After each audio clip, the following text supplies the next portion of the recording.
This morning, on my way here, I saw women in orange and they were dressed with brooms and everything, shouting, "We no go grill, our money too small." And somehow there was a traffic, and I called one of them. I said, "What is wrong?" She said the money they are paying them for sweeping the street, cleaning the road and all that is very small. And somebody told me they pay them 10,000 naira monthly. I said, "I don't understand. Is it 10,000 anytime you sweep?" They said monthly. So there is an agitation.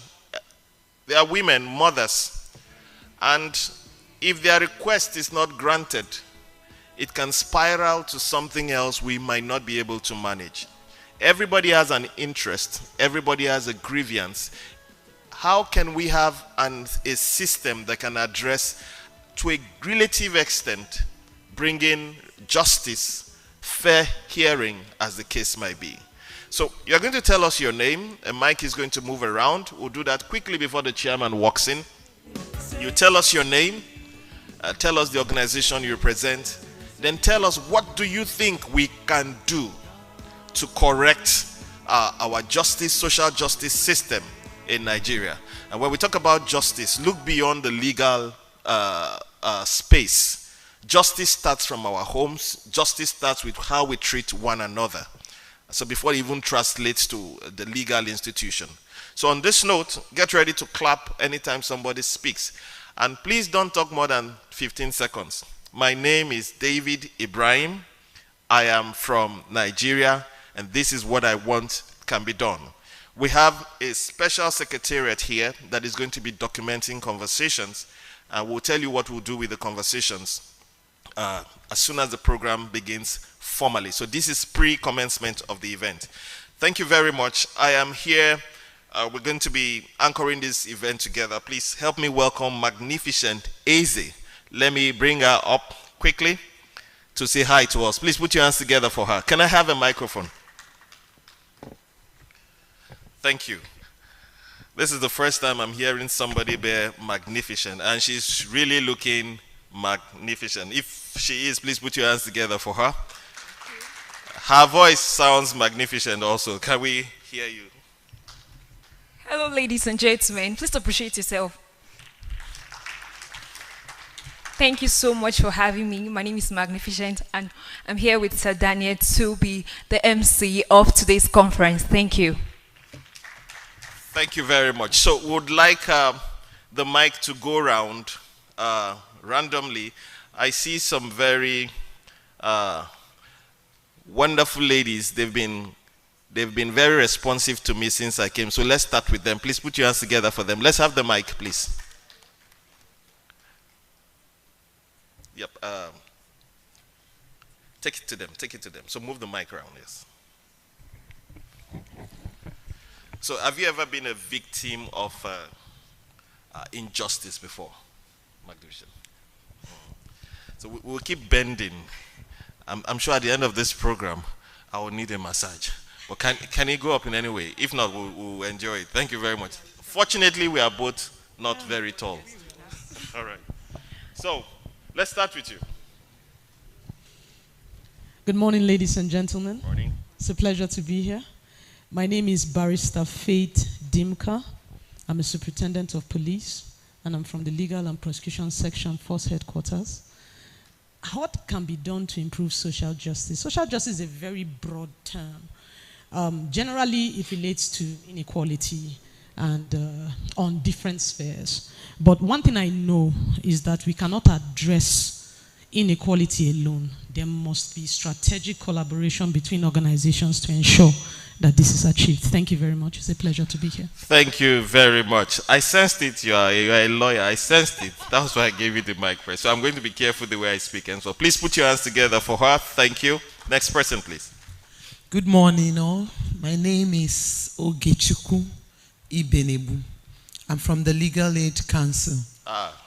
Yes, where the people actually collaborating with the Nigerian police to make sure that the people are incarcerated persons are given adequate representation.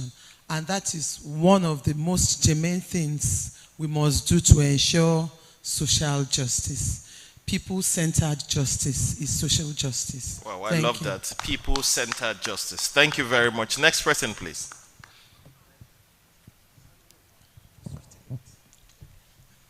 Good morning. Good morning. My name is Florence Omozaldabo, and I'm a private business person. I'm into catering and event planning. I think for social justice, we should have this awareness. We should create an awareness. Just like you said, an example about the women that sweep. So I don't know how the private sector, aside the public sector, can really come in and see how we can create an awareness. Maybe having, what do we call it now? Maybe having this a symposium or seminars. Yeah. We reach out to them, and I think that would actually help for them to air their grievances, and the private sector can actually help to convey the right message and pass it on to the government when necessary. Thank you very much, my dear. Thank you very much. Next person, please. To the left. Let's do it this way, then move around. Yeah, good morning. Morning, my brother. Yes, my name is Yusuf Iodo. I am coming from the Office of the Senior Special Assistant to the President on Special Needs and Equal Opportunities. I'm very happy to be here.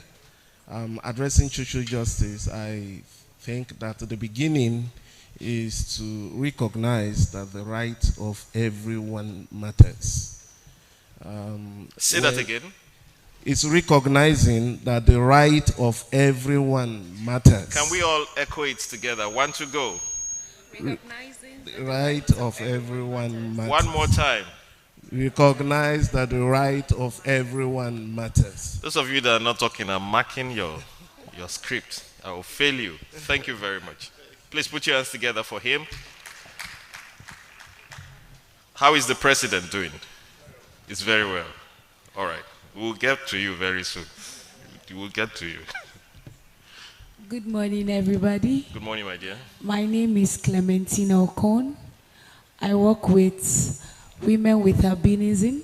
So I'm one of their workers. So I'm Women with albinism. Yes, I work, that's we call Wagan. Okay. So But you are not. I'm not, I work with them. Please put your hands together for her. So I'm representing my D. So talking about social justice, all about fairness.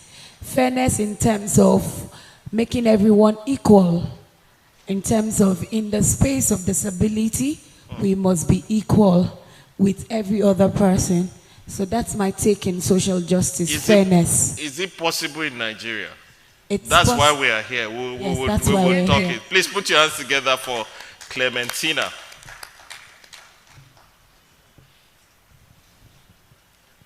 Yes, go ahead. Good morning, everybody. Good morning. My name is Chukuma Amarachi. I'm from Network of Women with Disability. Social justice, I think, is all about inclusion. Wow. Let me bring it down to disability community. Inclusion matters in what we are saying. Because he who wears shoe knows where his pinch is. So if everybody can be included in what they are doing, there will be social justice. Is there inclusion in Nigeria? Are we all included in everything? No, we won't fight. We're having conversation about. Thank you very much. Next person.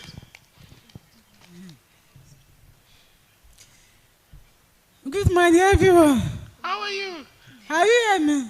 Well, we can hear you. I am Igwe Blessing. Oh, okay. I'm a draft lady, but I can't speak. Okay, no. But my coming here, I am a representative advocate for women with disability initiative. Too. But I have no information about the program, but I am representing my booth. Thank you. Well, I heard you clearly. Can we please put our hands together for her? Thank you very much. Let's move to the other side. Okay. Good morning, everyone. Welcome, my dear. My name is Mrs. Halilu. I'm from Federal Ministry of Justice, representing Mrs. Letitia Ayola Daniels. Well, for me, I think social justice, the Ministry of Justice, is about equality.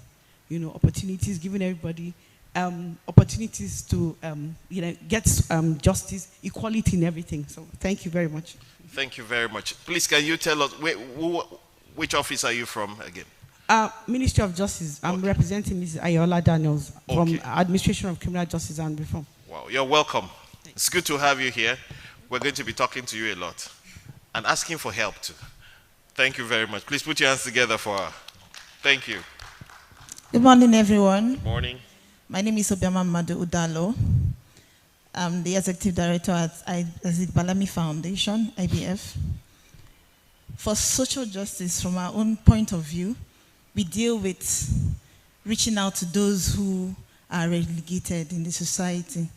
So for us, paying attention and calling out those problems that exist and dealing with them directly is our own approach to dealing with social justice. Thank you. Thank you. Dealing with them directly. That's why we're here. Please put your hands together for our next person, please. I'm just taking on our ways. I didn't know everybody would speak. But in just my say, Una well done. You say? Tell us your name, your organization you're from, and what you think we can do to improve our social justice system. Okay, I'm Emmanuel Ekon. Welcome. I'm from MPhil Attorneys. So what I see as social justice is reaching out to those that really need to be reached out to. That is those in need. Being fair to every segment of the society, irrespective. Yes, fairness. Fairness. To every segment of the society, irrespective of. Please put your hands together for him. Thank you. Unfortunately, you are fair. Like me.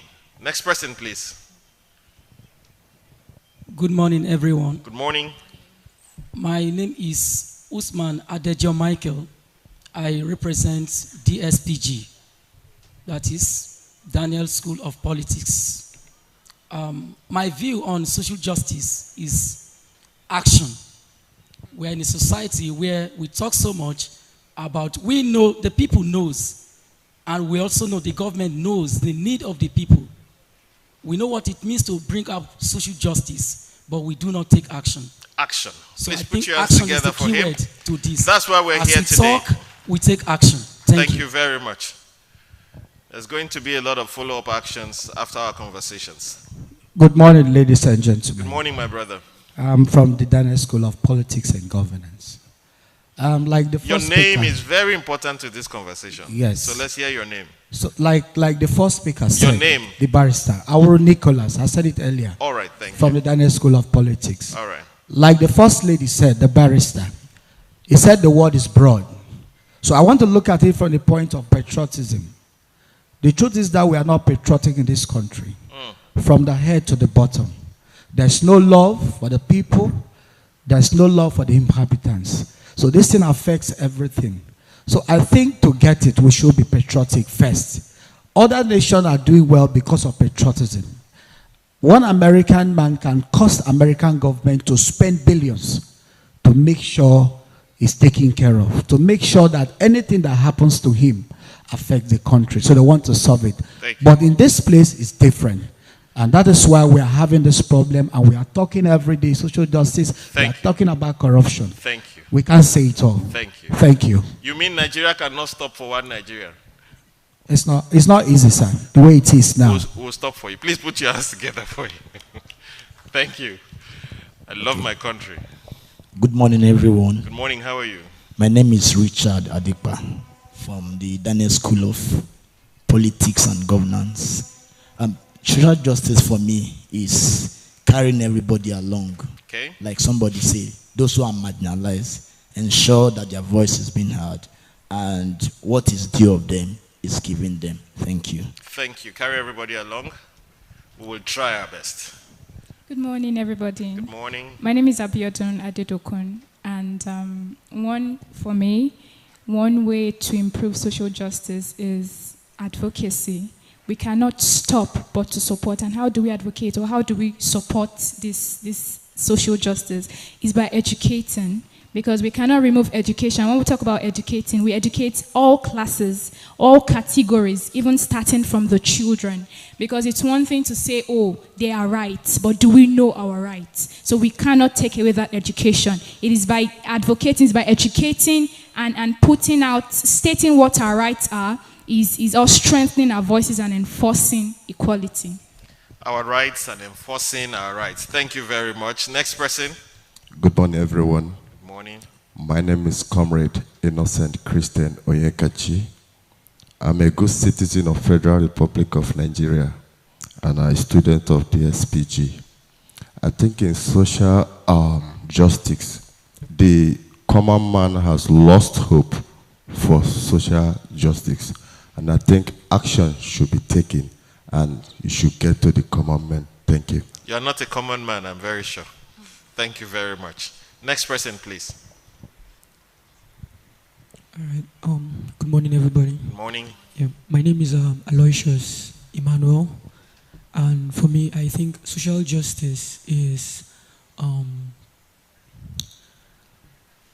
adhering to the rights of every human being on earth, every human being that is concerned.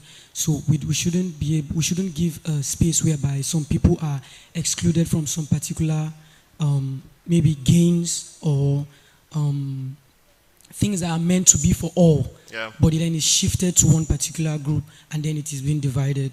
Yeah, it is being separated from another different group. So I think social justice is just the equality. Equality. Yeah, thank you. Which organization are you from? The Green Group. Thank you very much. Next person, please.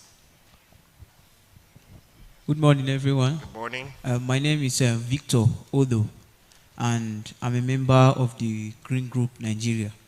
So about social equality, I think as my co-partner here said, it's all about if we can recognize everyone that we are one and look into our different opinions and then make us to have the mentality that nobody is higher than any other person. I think we can at least from there achieve a better outcome.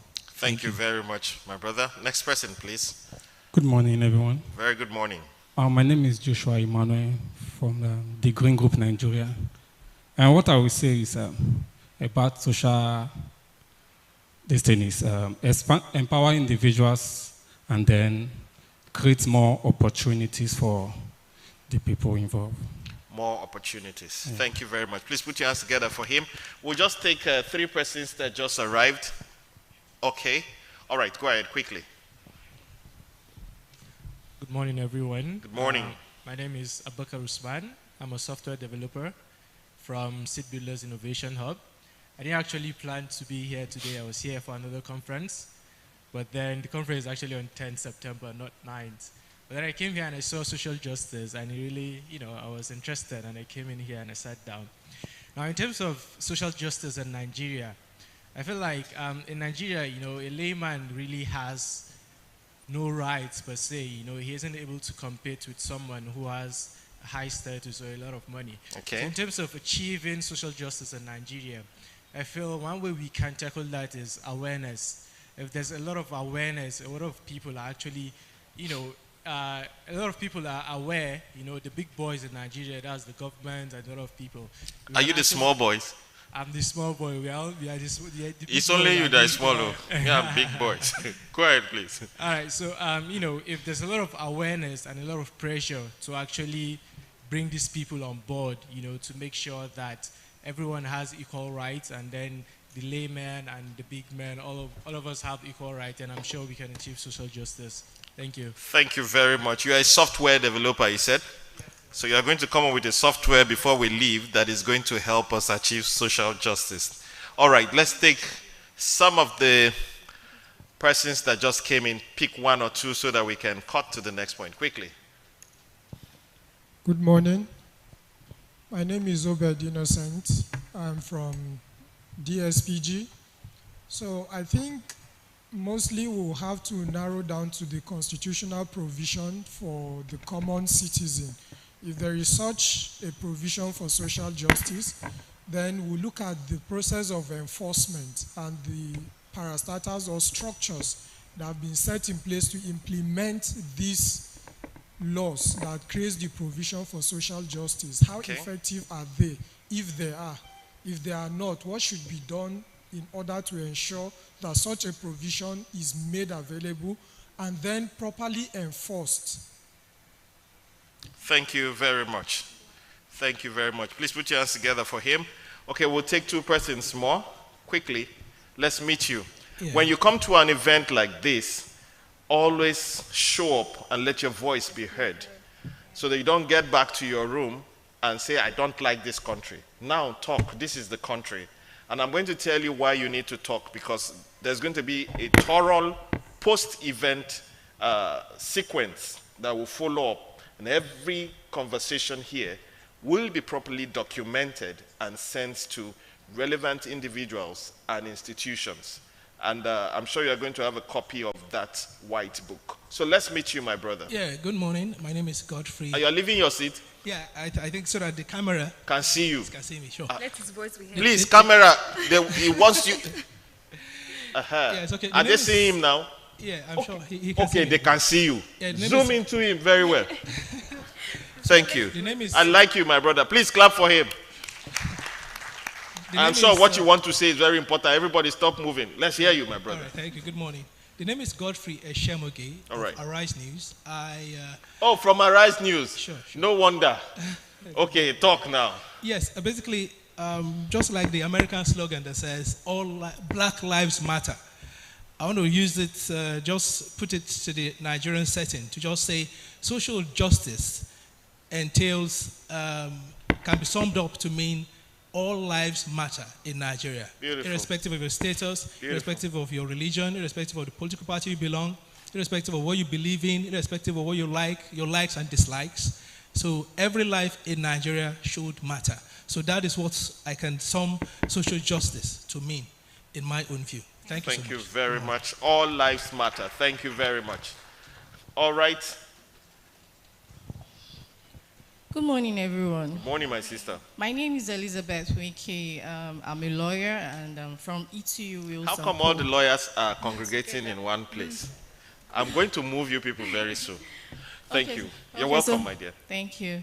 Okay, so from a personal standpoint, I feel social justice is the view that everyone deserves equality in terms of economic, political, social rights, and any other opportunities. Yeah. Basically, just everyone deserves that equal. Everyone. Yes. Everyone. Thank you. Please put your hands together for her. Thank you very much. I think, is there anybody yet? Okay, let's give her the mic. My sister. Been waiting for you. Yes, you. Yes, you. Yes, you. She just came in. Yes. So tell us your name, the organization, and what we can do to improve our social justice system, or what you think about social justice as the case may be. So let's hear you. Welcome. Okay, good morning, everyone. Good morning, my dear. I am Okachi Cynthia from Women and Girls with Albinism Network.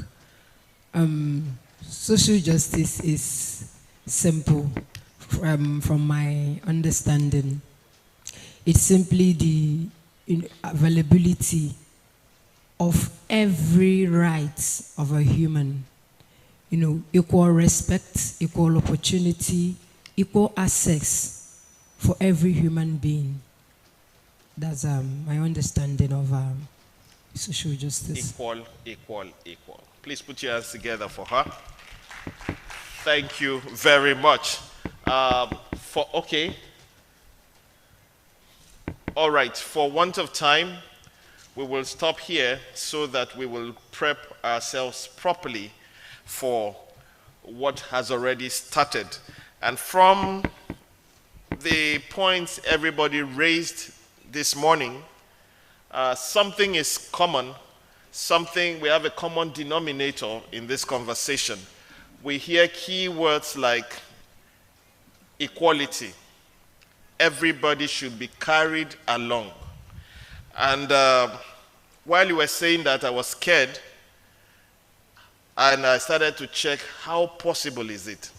In this room right now, we have people from different tribes, different religion, different profession, different mental inclination, different orientation, different political affiliation, different academic background. So our differences, them plenty. Permit me to speak that way. So how can we harmonize our differences? And several persons have tried it, several government programs have tried it, but it's like a monster staring at us. But if we don't stand together, we might die together. We will not die. We will stand together. And we will start standing together. We will win together by having constructive conversations together. On this note, on behalf of the board and directors and partners of the Real Life International, I would like to welcome every single one of us and the guests that are still walking in to the second edition of the Podium, a national conversation on social justice and related issues. And in the next few minutes, myself, David Ibrahim, and my sister, Magnificent Eze, we will be guiding you and helping us to get the conversation right and straight. And as you noticed, some of our guests, special guests, so to speak, are already walking in, and they are stakeholders in the conversation for today, key stakeholders. And like I told you earlier on, we are having a conversation, not a quarrel. There's a difference between a quarrel and a conversation. I'll try it out with Magnificent so that you'll see, so that we all have a cue in the course of this program, because at a point the argument might get a little bit heated because there's going to be a cross-pollination between people here and people there. You are free to talk, and to some extent we might even give you the right to say, no, I don't agree with that. Where you can't manage disagreement, there can't be proper conversations. If we all must be right at all times, it's fake. It's fake. Very, very fake. Very, very fake. The first 2 years of my marriage, I thought I loved my wife very, very well. Very, very well. Until I discovered we started having institutional differences. Very fundamental, toxic differences. I said, is this possible? I thought I loved this person. Love does not mean the absence of disagreement. It doesn't mean the absence of disagreement. You will not like the color of my skin. I might not like the way you talk. I might not like the way you dress. But somehow we must have a common meeting point. And that is what we want to begin here today. Ladies and gentlemen, welcome to the Podium 2024. If you can, please put your hands together for yourselves. So, Magnificent. Your name is too long. Meg. Eh? Meg. I should call you, instead I should call you Maggie. See, I just started the quarrel now. What's my business with a name being long? That is my orientation, isn't it? Other person likes it magnificent. Are you getting the point? But we see things completely different. And this is the first time I'm hearing this name. And the impression it gives to me is something wow. So I'm seeing it from at first I said the name was too long. But now I'm seeing it for the implication of the name. That means that we must prepare ourselves to not to like everything at once, but also discover likeness is gradual. Liking somebody is gradual. There was a time in my life I didn't like the Igbo people. But now I discovered the institutional benefit of the Igbo race to this country. You can't beat it. Please put your hands together for anybody that is Igbo, my sister. All right, so I would want us to prepare our minds because we are going to be harmonizing thoughts, harmonizing processes in the course of this conversation. And please feel free. This is your country. This is your space. The organizers have taken time, resources to put this together. we need people from different organizations, different school of thought to add their voice to this document we are about to put together. Ladies and gentlemen, I once again welcome you. In the next few minutes, our chairman will be here and will take the national anthem and commence the event properly.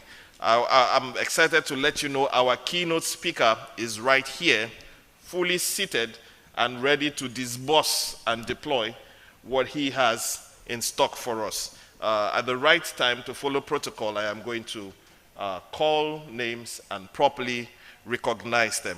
Once again, you are very much welcome. I will leave you with Magnificent for a few minutes. Let me consult with our technical team.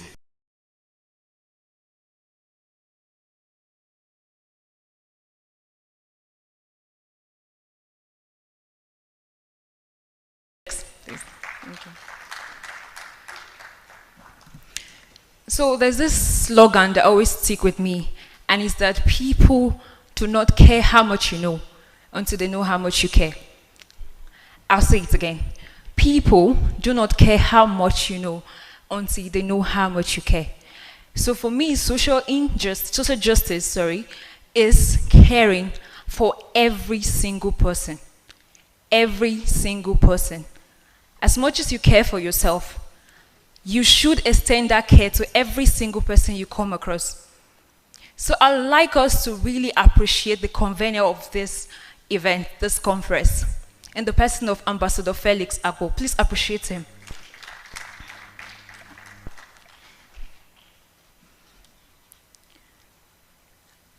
So with me is a list of invited guests. But before I start, I want to say every single person is important. Every single person is valued. Every single person is appreciated. Your presence means everything to us. You're the reason we're having this conference. So please, again, appreciate yourself.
Ladies and gentlemen, I just want to ask a question and probably say there's an award for it. So who here knows the new national anthem? Who's very familiar with it? Can I just see your hand up? If you're very familiar with the new national anthem. So you are. Oh, please, a round of applause for him. Oh, a round of applause for her. Okay, that's nice. So we need the mic. Please, can we have music at the background? Thank you.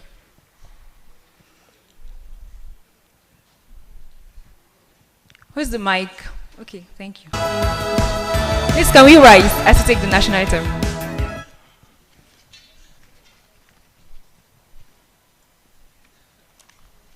Okay. Can we have it displayed? Because I'm not very familiar with national anthem.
Thank you. Please appreciate yourself as you take your seat. Okay, so I sincerely apologize that I do not know how to recite the national anthem. And please let's appreciate her for taking the lead too. Please do appreciate her. You don't know it, so she did. Please appreciate her. Thank you. Okay, so we have been on about social justice. And I would like to ask if anyone here has experienced in any form of injustice, social injustice, any experience you have about social injustice. Anyone at all? Do we have anyone? Do you want to tell us your experience and what it was like? Anyone in the house?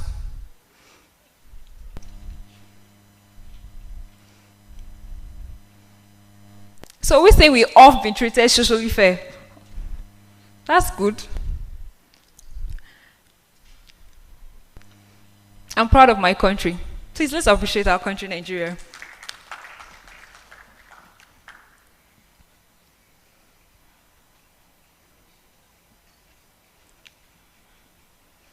Please, we need the music.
Please move closer so I can ask them question.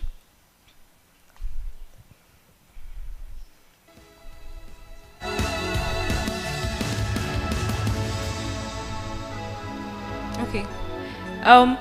Can I see the? I can't see. Sorry. Can you be on your feet, sir? Thank you. Please appreciate him. So, sir, what organization? What's the name of your organization? MPhil Attorneys. Enfield Attorneys. So what do you do? It's a law firm. Oh, it's a law firm. Okay. So I'm going to ask a question directly to your company. So how do you manage social justice in your company, in your organization? I ensure that everybody is treated fairly. This you do by? You say? This you do by. What are the measures? Well, being practical, so people can learn. Thank you. I consider the year of call. Okay. I consider the contribution. For instance, if somebody brings a case to the chambers, you don't expect me to treat, that is to, what is obtained from that, the person that brought it has a certain percentage. Okay. So, if you are a lady, I wouldn't be too hard for you when it is maybe late for you to still continue to work in the office. But for the men, I know they have a long way to go. So, okay.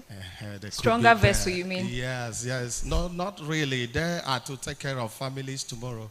Okay. So a lady, one billionaire can just come and carry. Oh, wow. So the man has to work harder because it is his responsibility to provide for the family, extended family, and then take care of the society one way or the other. Okay, thank you very much. Please appreciate him. So on behalf of the women, I stand to be corrected. Ladies, women are actually supposed to work hard as well. I don't know, am I the only one on this? Sir? Please, can we give him the mic? Let's hear what he has to say. If you're treating the ladies differently, that means it's social injustice. So it's not. They should be treated. We should all be treated equally. Thank you. We talk about equality, and I would say I'm even addressing the part of where the male are supposed to work hard. I feel the women also should work hard as well. Right? That's equality. We're not asking us to be stronger than men, but we're actually supposed to work hard as well. Can we have the next person?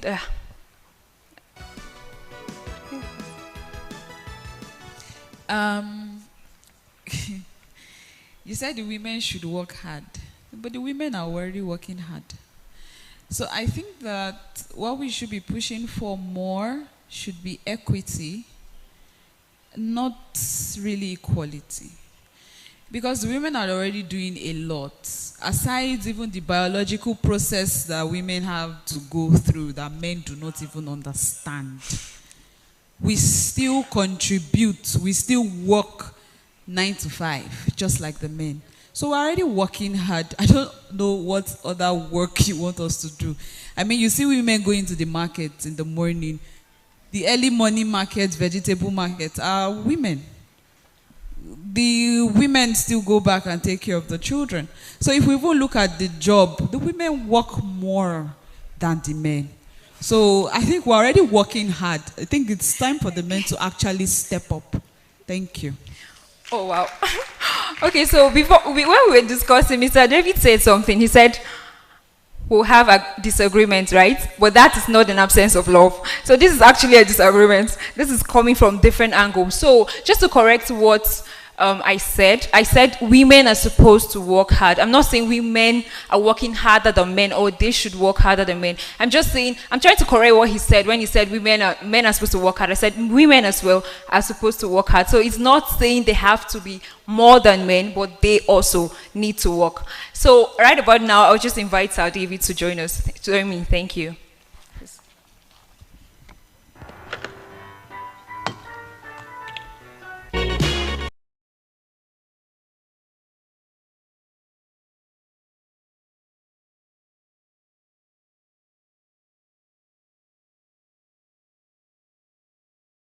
Easy, but permit me to say magnificent easy. I'd like to recognize our media partners that are here today. I think I'll use the microphones here to start. Then in case I didn't mention the name of your organization, you will please help get across to the protocol. Ladies and gentlemen, let me start with the good old largest television network in Africa, NTA, Nigerian Television Authority. Can we please celebrate NTA? Thank you very much. If you did not watch NTA growing up, you're a Gen Z.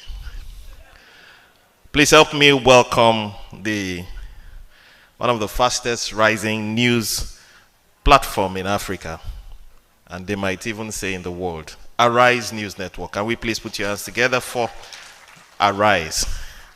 Thank you very much.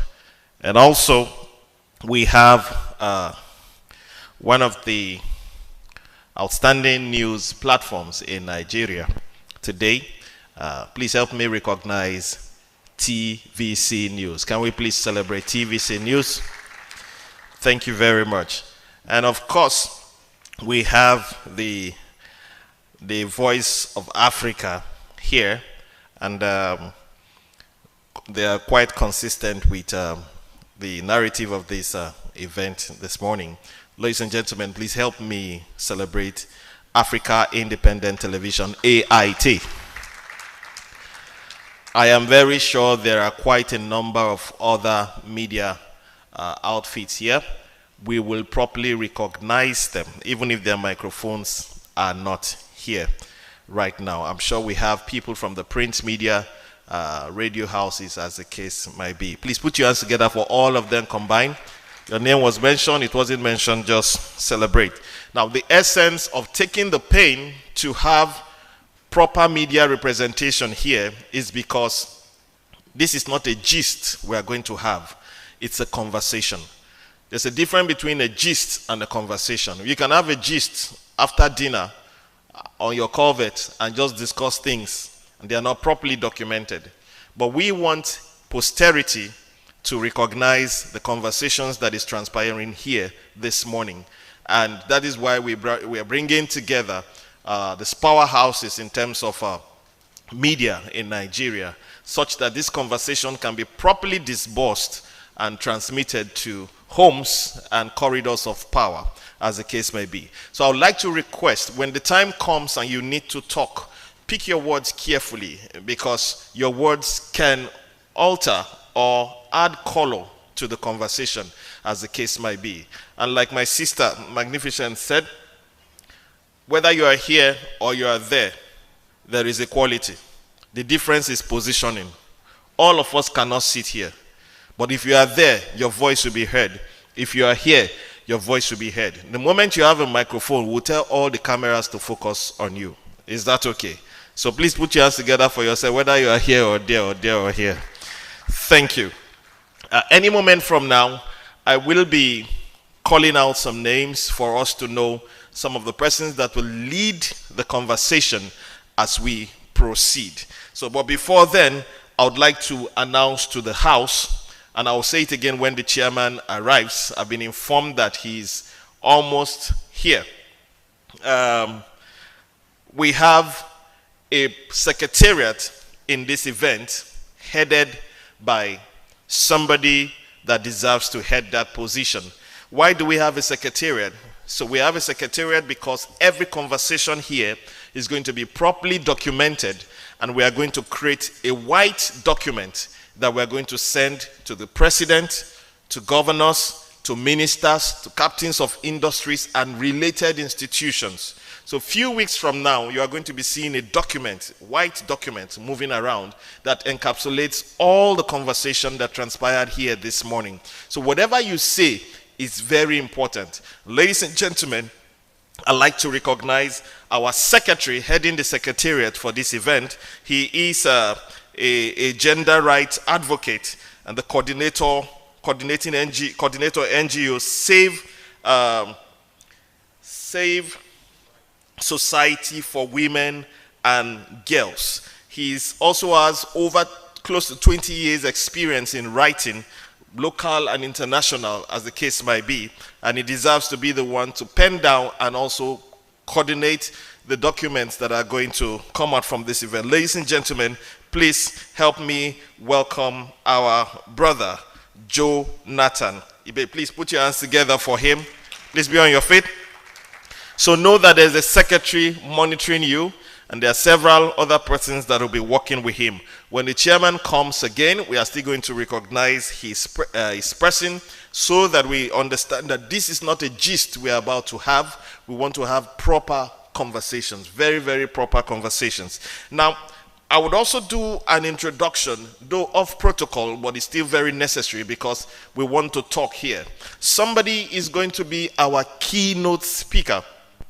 He has worked to ensure that the right information, data, has been put together to ensure that the things we are going to be saying here today, they stem from an academic research points of view. Every one of us will be gleaning from the things he will say here today. He is a development expert. He's a business expert.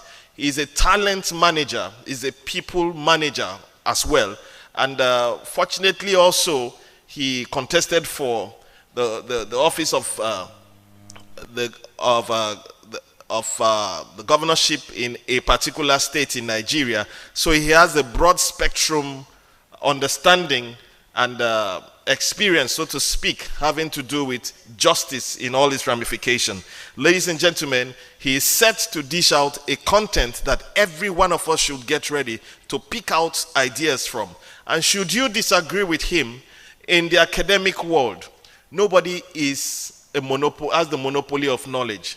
And there is no truth that no fact that is absolute in the sense of it is subject to different angles and modifications. Ladies and gentlemen, I am very excited to let you know that once we commence properly, when the chairman comes, one of the strong voices you are going to be hearing this morning is the voice of Dr. Sam Auta, popularly known as SDK. Can we please put our hands together for him? Put our hands together for him. For protocol's sake, I won't talk much about him until we commence fully. Now, we have some very senior officers and persons in our midst representing sensitive organizations, very sensitive ones. And at the right time, you are going to hear their voices. And please, as the whole nation hears what they say, we are trusting that this can stimulate a social change, a conversation that can bet new decisions and actions as we proceed. Now, can I give our rules and regulations for this event? So if you have your pen and your paper, just pick it up so that we can follow strict rules and guidance. So everybody please pick your pen and paper. If you go against these rules, I will just call our lawyers here to do justice to you, social justice to you. So they'll take you out somewhere under the sun, then bring you back again. All right. So, number one rule. Let your phone be on silence or vibration mode.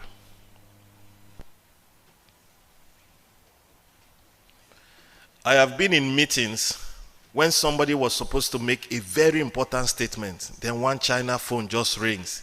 Jan jagang gang, jan jagang, and the person gets confused and the person did not make the statement again.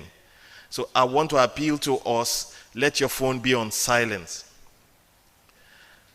And also, as an addendum to number one rule, avoid picking calls here and possibly tell all your friends and fans that give me the next 1 hour 30 minutes, don't call me.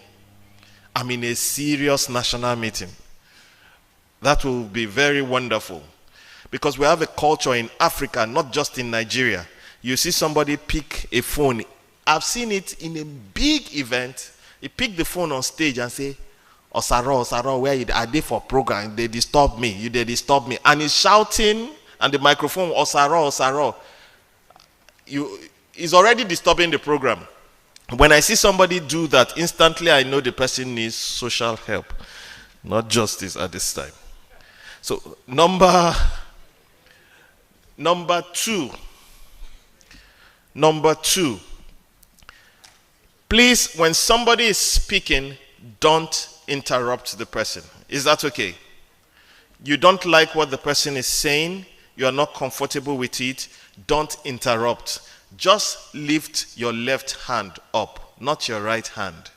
Your left hand. Just do like this. If I see your right hand up, it means I agree. But left hand means I disagree. In case you are a lefty, you don't know how to use left or right, just carry the two hands up. We know that your issue is serious. Please, this is very important. If we follow this, it's going to help us have proper conversations as the case may be. Number 3, don't use foul languages. Don't use strong, toxic words. Still under number 3. Don't use sensitive words that can touch somebody's religion, ethnicity, or even political inclination. You might not like one political party. Don't use this to vent out your anger.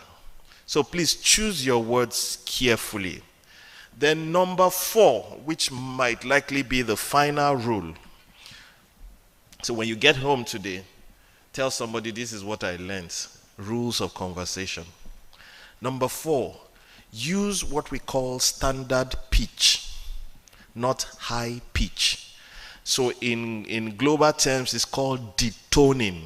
Detone your voice. Don't be too high. This is the difference between a detoned voice and a voice that is not detoned. The one that is not detoned says his mind the way it is. I don't like what is happening here. All of you are just talking nonsense.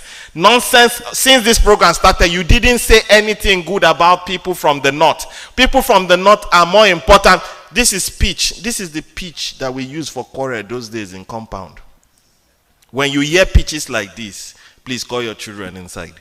But do you notice if you go to UN events or Western events, no matter how angry somebody wants to declare war, say the United States of America is going to bomb Russia very soon. But he's saying it quietly. Don't play with that voice. Oh. It's detuned. It's so that you cannot escalate the situation. Then another person will come, would like to appeal to the US to consider further actions, not to create more distress in the region. Now, so that they talk quietly, but they are saying serious things. So we are all going to detune. Can I request you help me? Okay. Can I request you help me speak to your neighbor in a detuned voice quickly? Just tell them, I hope you're having a nice time. Thank you for that rehearsal. So number one, we'll say it together. Number one, let's say it together. I want to go. Number two, number three, and number four. Please put your hands together for yourselves. Thank you very much. And so as we follow that instruction, we will commence the event right away. So I am going to invite my sister, Magnificent, to please recognize some of our guests here. I say some because others are still on their way. Please put your hands together for her as she welcomes our guest.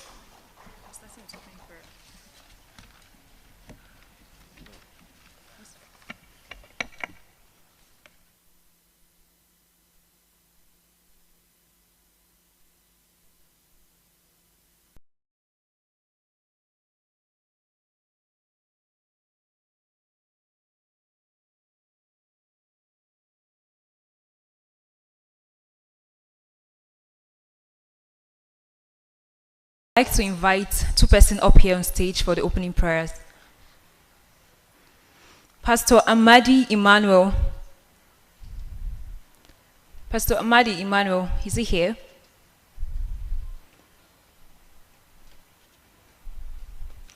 Okay, please let's appreciate him as he comes up on stage.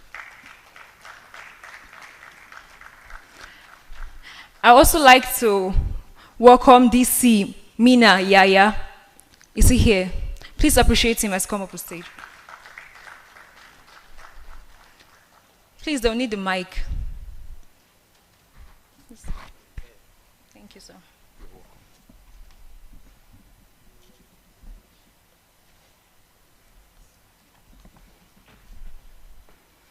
So can we all be upstanding as we take the opening prayers? Starting from you, sir.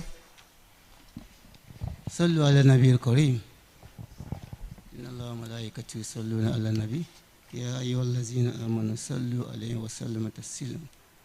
ربنا آتنا في الدنيا حسنة وفي الآخرة حسنة وقنا عذاب النار توفنا مسلم وعليكنا بالصالحين هلا أرزقنا عند وفاتنا بكلمة لا إله إلا الله.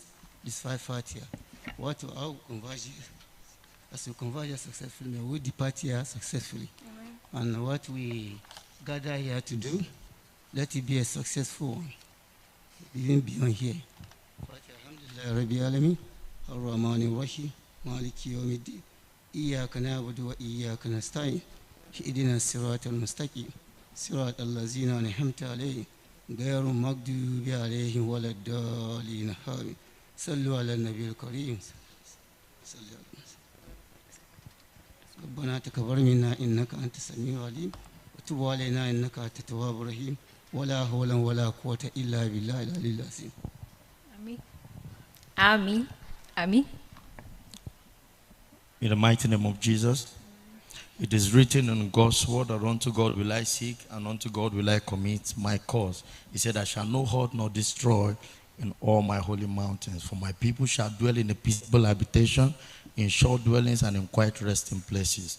Oh Lord, we commit today's activity into your holy hands. We ask that everything goes smoothly. No tension, no chaos. In the mighty name of Jesus Christ. Amen. Thank you very much. Can we appreciate them as they take their seats? Thank you.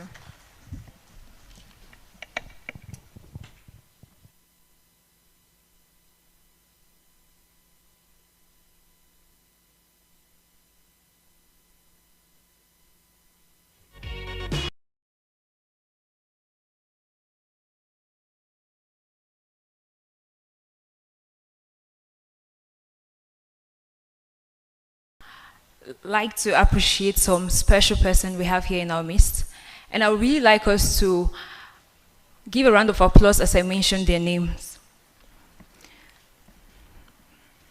It's an honor to welcome Barrister Yusuf Iyodo as the representative of the Senior Special Assistant to the President on Disability Matters. Please let's appreciate him.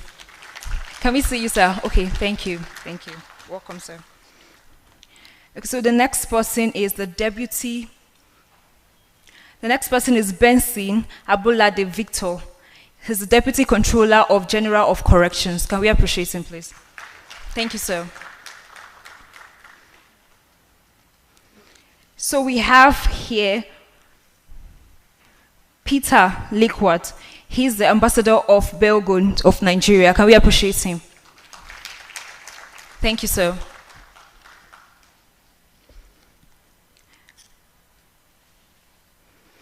With me, we have Ogechuku Bonan Ibenidu, representing Dr. Legal Aid Council.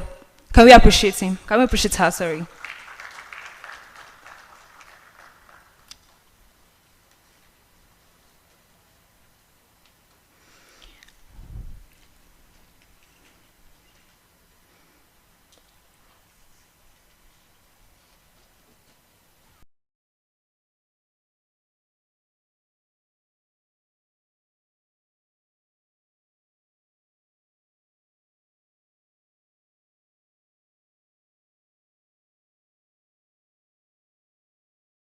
Have DM Mohayi Hosaya. He's representing Abdullahi Adimine. I'm so sorry if I killed that name. Please, can we appreciate him?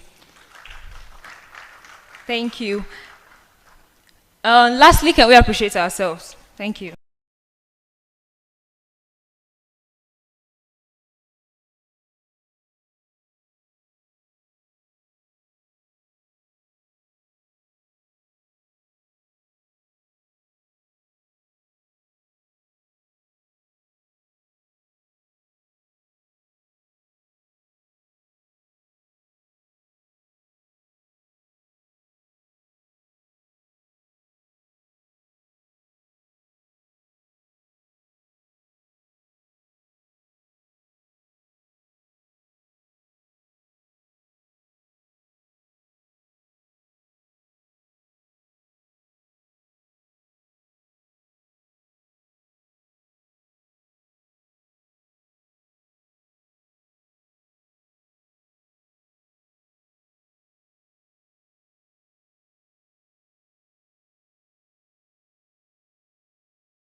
We will keep recognizing the names of our guests, and especially for those that might be representing somebody, would want you to please do us a favor by calling the attention of the protocol team so that we can properly recognize you and the person you're representing, because technically speaking, the person is here.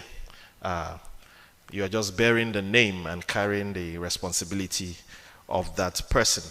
And as you have heard, some of the persons here, they are institutional. They are not standing for themselves. We have very much represented here the Nigeria Correctional Service, and a top official representing the top leadership. Can we please recognize him? Please put your hands together for him. Thank you very much, sir. Please put your hands together for him. This institution is very critical to this conversation here today, because the Real Life Foundation, one of their cardinal operational area is prisons, before you get to prison, when you are in prison, when you leave prison, even if you don't ever go to prison. And they've done so much, and I'm sure at the right time when he comes here, he would let you know with data what they have done.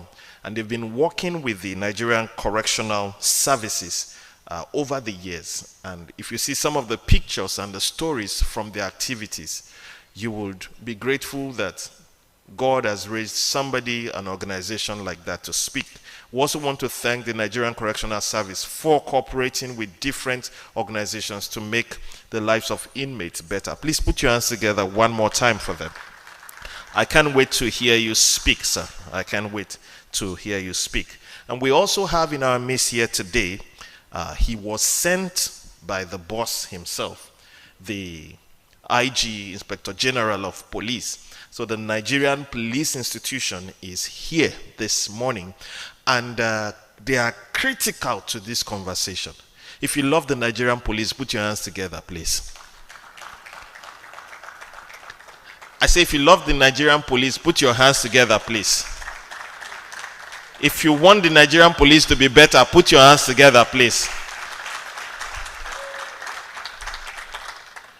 If you want to be a policeman or woman, put your hands together, please.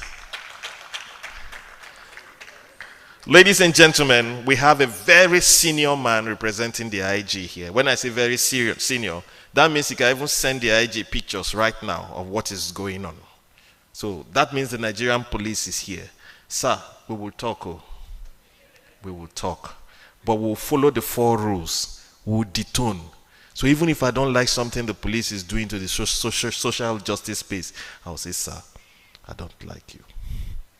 I don't like what you're doing. My voice is detoned, but I'll be expressing myself. So anybody that doesn't follow that rule, off their mic. But we want to thank you because you're here. He was the very first guest that came here. Please put your hands together for him and give him 2 bottles of water. Thank you, sir. I am loyal. All right. Ladies and gentlemen, we also have somebody from the presidency here. Can we, and he's not just here because he was sent. From the tone and the pitch of his voice while he was talking, there is a concern. I can't wait to hear you talk, sir. And thank you for what you do. I want you to do us a favor. As much as possible, though we are sending a document after now, take the information here to the presidency. Let the conversation move there. If they need the full video of this event, we will send it down. Please. So if it doesn't get to the president, I will hold you responsible. I will hold you responsible. Please, let's mark him out. I will hold you responsible. And from what I see, you're a very proactive and responsible person. So it will get there. Because there's no point us gathering here, spending millions of naira, talking, and it's not getting to the right corridor. But it will get to the right corridor. The police will hear it. The president will hear it. The correctional center will hear it. And ladies and gentlemen, the international community will hear it. Because we have somebody, the ambassador of Belgium to Nigeria, the overall, this is the president of Belgium is here right now, because by diplomatic rule, an ambassador is representing the leadership of a country. And this is a man that believes in social justice. I've had the privilege of speaking with him with the leadership of this organization, and his hands are opened, and he has done so much in this regard. I've never been to Belgium, but because of you, I started doing a research on Belgium. I don't want to come. I like my country. Just stay in your country. Ladies and gentlemen, but if you invite me, I'll come. Please help me recognize His Excellency, the ambassador in our midst today, our very big brother, Peter. Please put your hands together for him.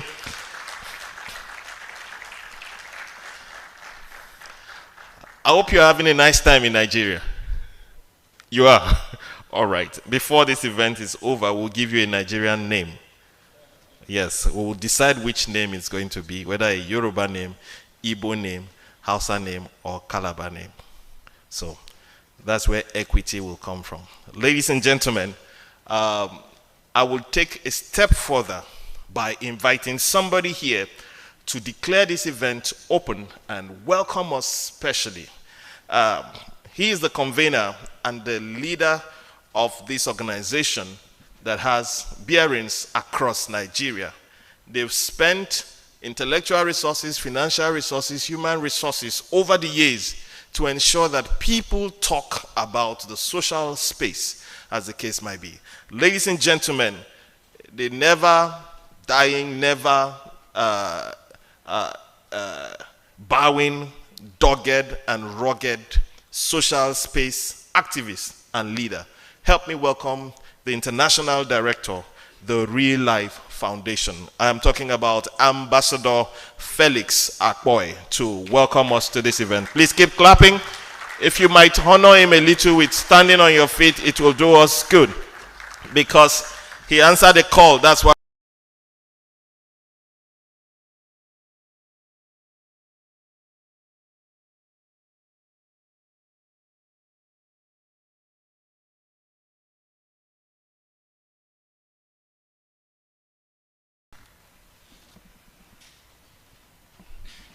Good morning, everybody. Because of, I'm not comfortable because we are supposed to start earlier than this time, but for obvious reasons, we started far beyond schedule. So I will want to speed up. By doing that, I may not be detailed enough to recognize everybody, just like the MC has done. I want to adopt what is popularly called standing on existing protocol.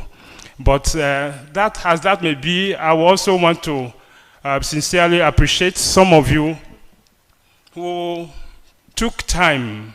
Today is Monday, and I know Monday for some of you is a very tight day. We are just coming from a weekend, and a lot of things has happened over the weekend. We are supposed to be in our offices, attending to one file or the other, but we defied all that to be here. I sincerely want to thank you for honoring an invitation. We pray that God will bless you mightily in Jesus' name. The podium, as it stands, I will use it as an acronym for something, starting with the word P. For P, we say policy. So when we talk about podium, we are looking at, first of all, the letter P, which has to do with policy. And then on podium, we try to examine a lot of policies, particularly as affects us as a nation, and also affects us as individuals, churches, mosques, society as a whole. And then when we look at policy, we also look at policy with respect to a particular sector, which is our core interest, our core attention, that has to do with the correctional service.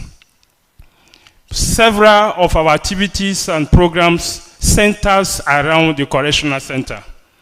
And to the glory of God, from the time of inception to date, I can tell you that God has helped us to do massive work within that sector. We began the podium last year. That was the media program. We had it in Port Harcourt, and we called it the unveiling. And during the program, we invited stakeholders, people that we felt are relevant to the discussion.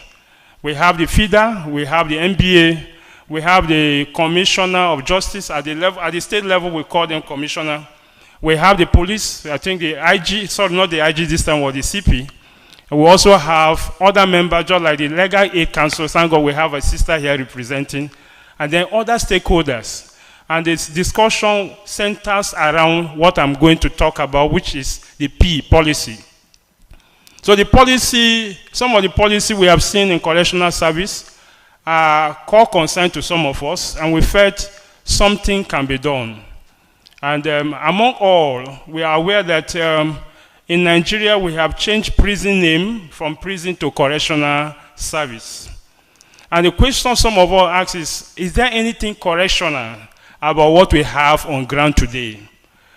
Is it just a change of name, what we might call change of nomenclature?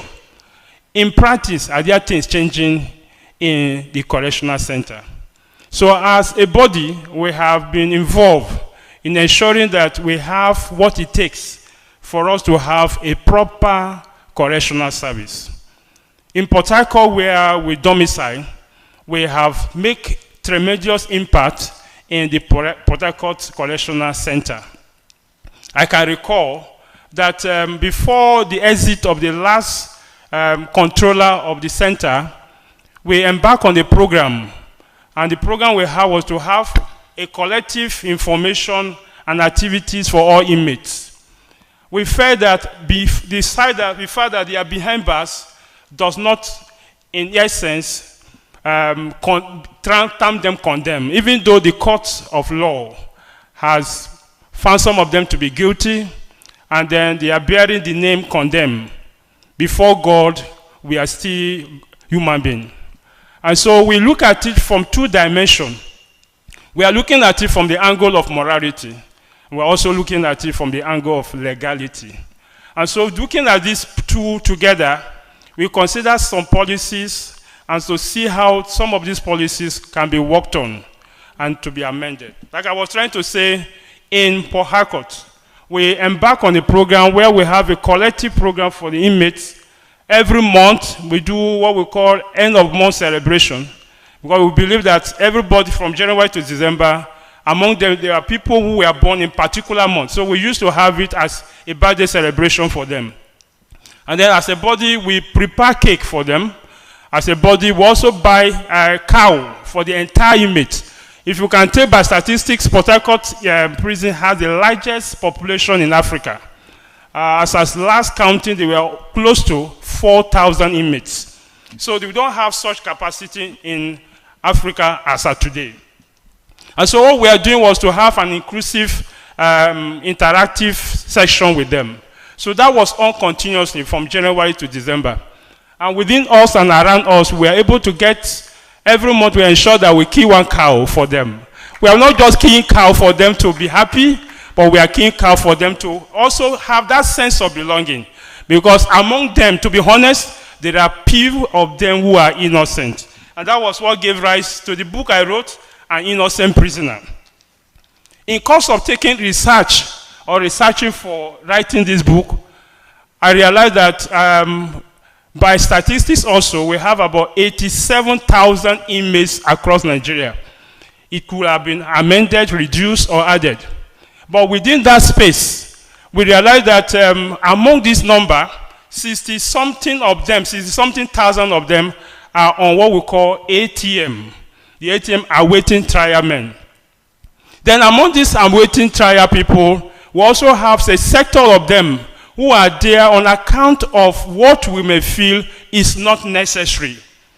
I have been involved or given attention to people who were there on the account of the fact that they were just moving out, and incidentally, police were doing what they call carrying out an action, and they were guilty of that action. They were arrested, sent to prison, and their parents have no idea where they were part-time.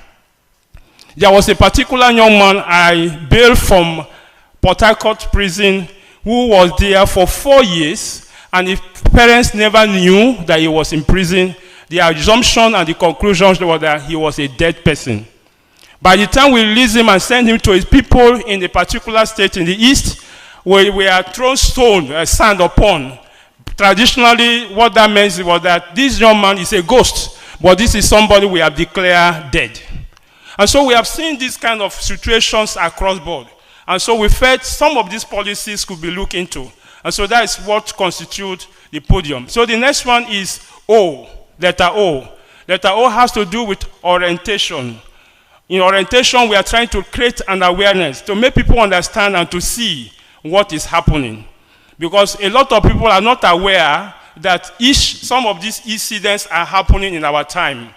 A lot of people are not aware about some cases that are going on societally and in our environment that we are ignorant of. And so part of the duties we carry out is to carry out an advocacy to ensure that people know what is happening. Knowing yourself, knowing the environment. I also said in this book, in chapter 3, I was talking about the tendency, human tendency to crime. A lot of things constitute why people commit crime. And then we are trying to identify some of those things in the medical palace there's what they call preventive medicine. As a body, we have been doing what we call preventive crime by educating people against some of those actions that could lead you to a criminal act or criminal tendency. So these are one of the things we have done by O, orientation. And the next one is D. We have diversity. We're in the country where we have different groups and different languages, different ethnic groups, different bodies, and so on. But in the midst of this diversity, we're also looking at the possibility of uniting ourselves together, irrespective of our tribal differences, our religious differences, not minding. And we felt that we are one Nigeria. I've been privileged to go through the 4 walls of incarceration. And I realized that in the incarceration facility, they don't have special regards as to tribe. They don't know who is Igbo, Hausa, Yoruba, or whatever. They believe there is what? One body. And I felt by extension, we can also have that kind of spirit in our society where people can have that identity. This is what? Nigeria. Without regards to the fact that it's not from my tribe, it's not from my ethnic group, it's not from my church, it's not from my mosque. And so in course of distribution, which is one of the key factors of what we are going to discuss today about social justice, access, opportunities, people are denied of certain rights and privileges because of the fact that they are not from a particular tribe or religion. So we are carrying out an advocacy guided on the basis that despite our diversity, we can still be one, not minding where we are. Then the next one I talk about is I. I has to do with inclusiveness. Inclusiveness has to do with everybody put together. And that's why on Podium, one of the key concerns we have is that everybody should be carried along. In our first phase, we have, I'm expecting the corpus to be here anytime soon. So we have inclusiveness for people from all tribes. We have, and we are expecting the Imam, national chairman from the National Mosque to be here anytime soon. So on the Podium, we don't do segregation as to, he is not from my tribe, he is not from my religion, he is not from here, he is not from here. It's an inclusiveness. And that's why I give kudos to our brethren who are here from the disability group, that it is a discussion that cuts across gender. Of course, we can acknowledge the fact that social justice is a global discussion. It's a global phenomenon that does not have its roots to a particular state or nation. And that's for today we are here. One of the intent I have, that as we continue on this crusade and this motion or movement of social justice, it will not just be a Nigeria factor alone, because it's a global discussion. Time will come that will also invite you to have Podium in Dubai. Time will come, courtesy of my ambassador, we also have Podium in Belgium. Time will come, we also have Podium in America. Time will come, we also have Podium in Ghana.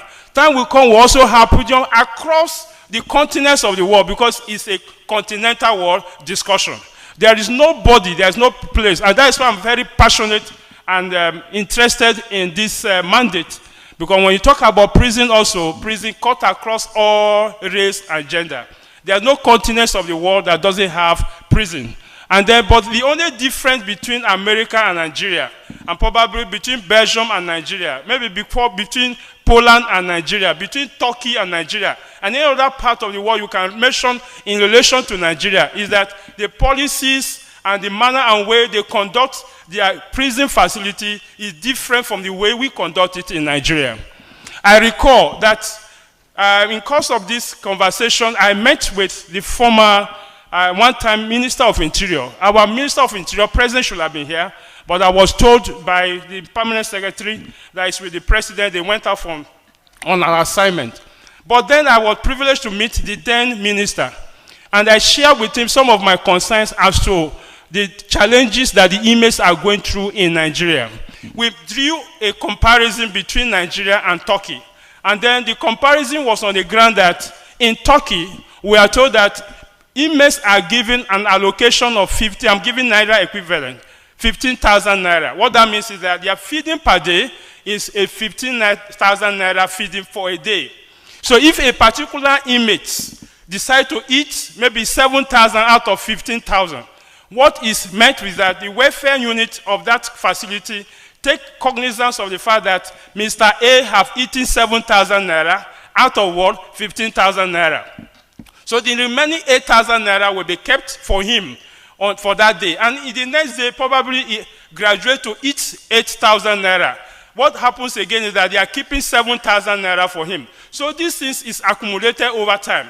And so if Mr. A happened to serve prison jail of 7 years in Turkey, the idea is that the 7,000, 6,000, the 5,000 extra that he had been keeping over time will be calculated cumulatively and be handed over to him on his exit. And that is why, to be with due permission to some of you, some of our brothers who probably have been in jail one way or the other outside the shore of Nigeria, they enjoy the facility, and some of them may not be bold to tell you, but some of them are coming direct from prison in those developed countries, and then by the time they come back, the extra that they did not consume during their stay is that money they will use to buy one thing or the other. Some of them go the length of buying a long chain, and then you just come here, deceive our young girls, and be saying one and one. The one and one person is talking about was a one and one that was in the prison somewhere. And then we try to draw this comparison that Nigeria, we don't have such facility, we don't have such, the comparison was so wide. Then there is federal government allocation for inmates in Nigeria. There was a debate, some of you are familiar with that there was a time they called upon to make an analysis, and we are realizing that the inmates, what they take per day, cumulatively, figuratively, may not be up to, maybe we'll put it up to 1,500 naira in a day. And then the debate was on the direction, how can we improve their welfare?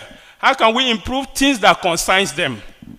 That also went further. I shared it with some of my sisters when we were in United Nations in one of the discussions we had. At the same time, with the same minister, I have some friends who came from China. And then we are discussing about improving the status quo of the Nigeria prison and how to make things better.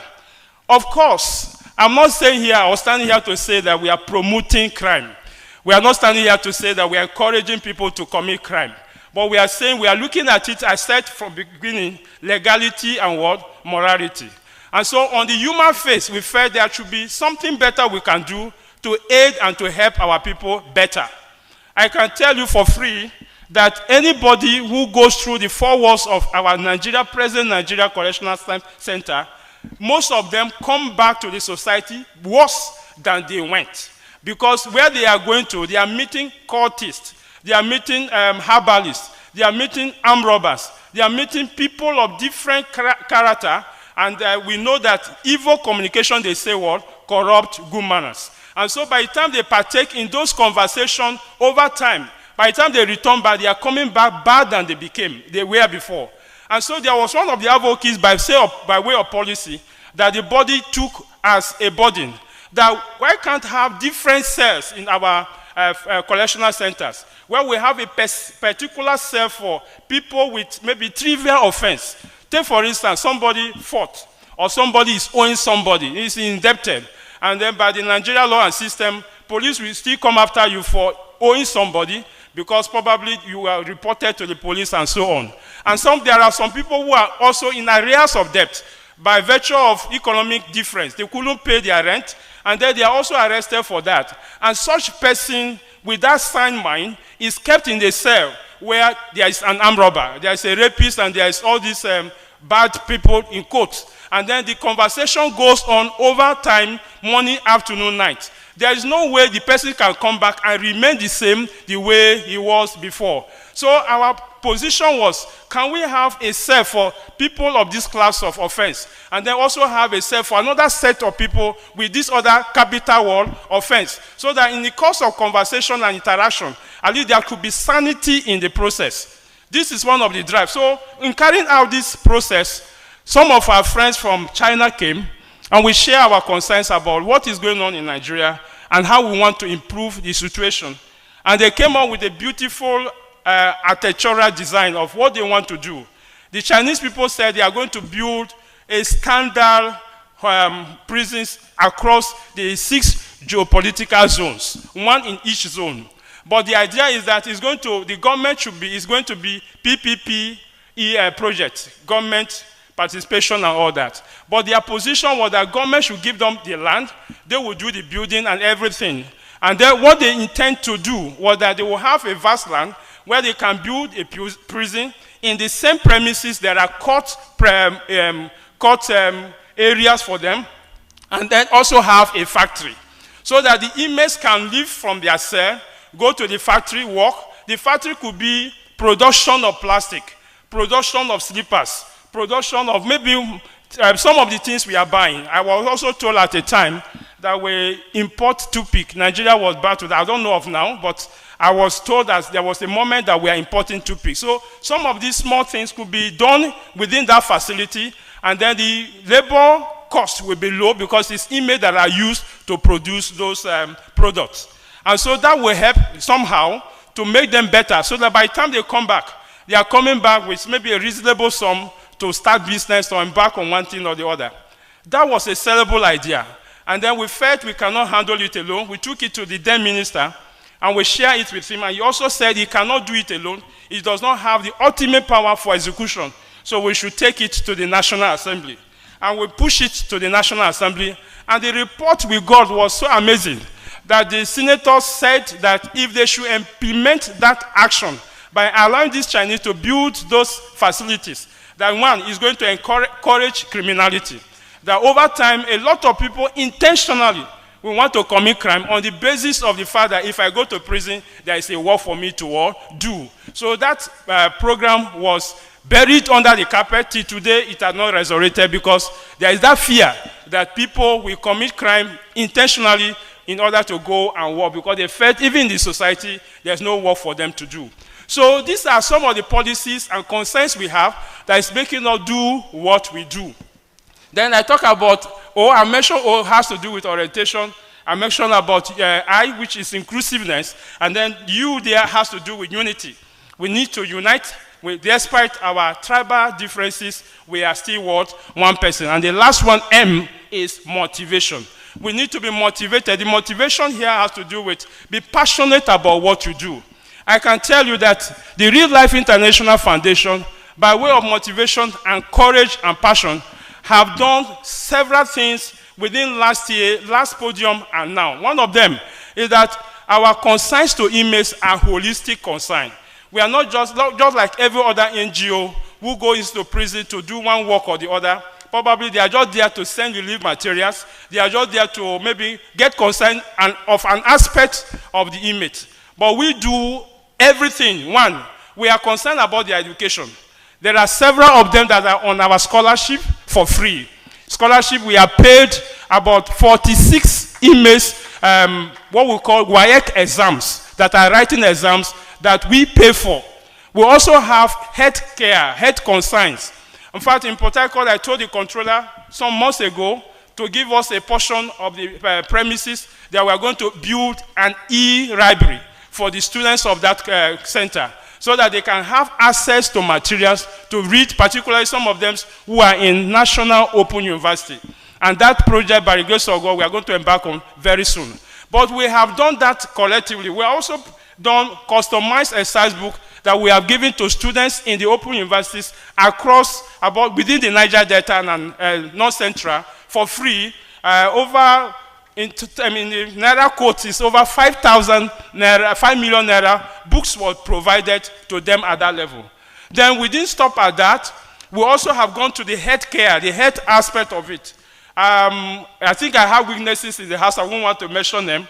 But we have done powerful health concerns in Port Harcourt Correctional Center.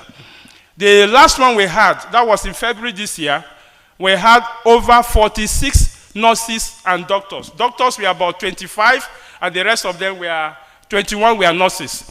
And we were able to attend on one day over 752 inmates one day.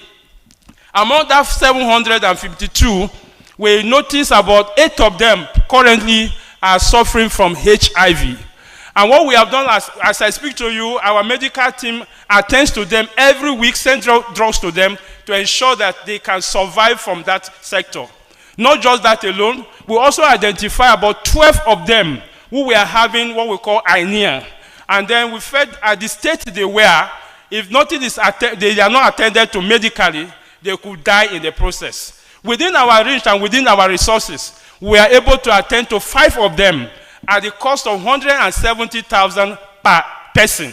So all of these are also the concerns we have done, not just doing the talk, but also implementing action. Not just that alone, we have done relief materials, and we have sent in full items. In Port Harcourt, like I said earlier, there are over 4,000 or close to 4,000.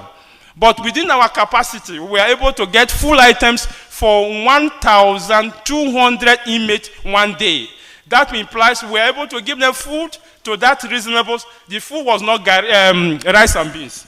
It was a reasonable food that for that inmate, it would take him 1 week to consume it, except he sell or share with his brother or sister. Now, we have extended that service to the area of welfare, general welfare.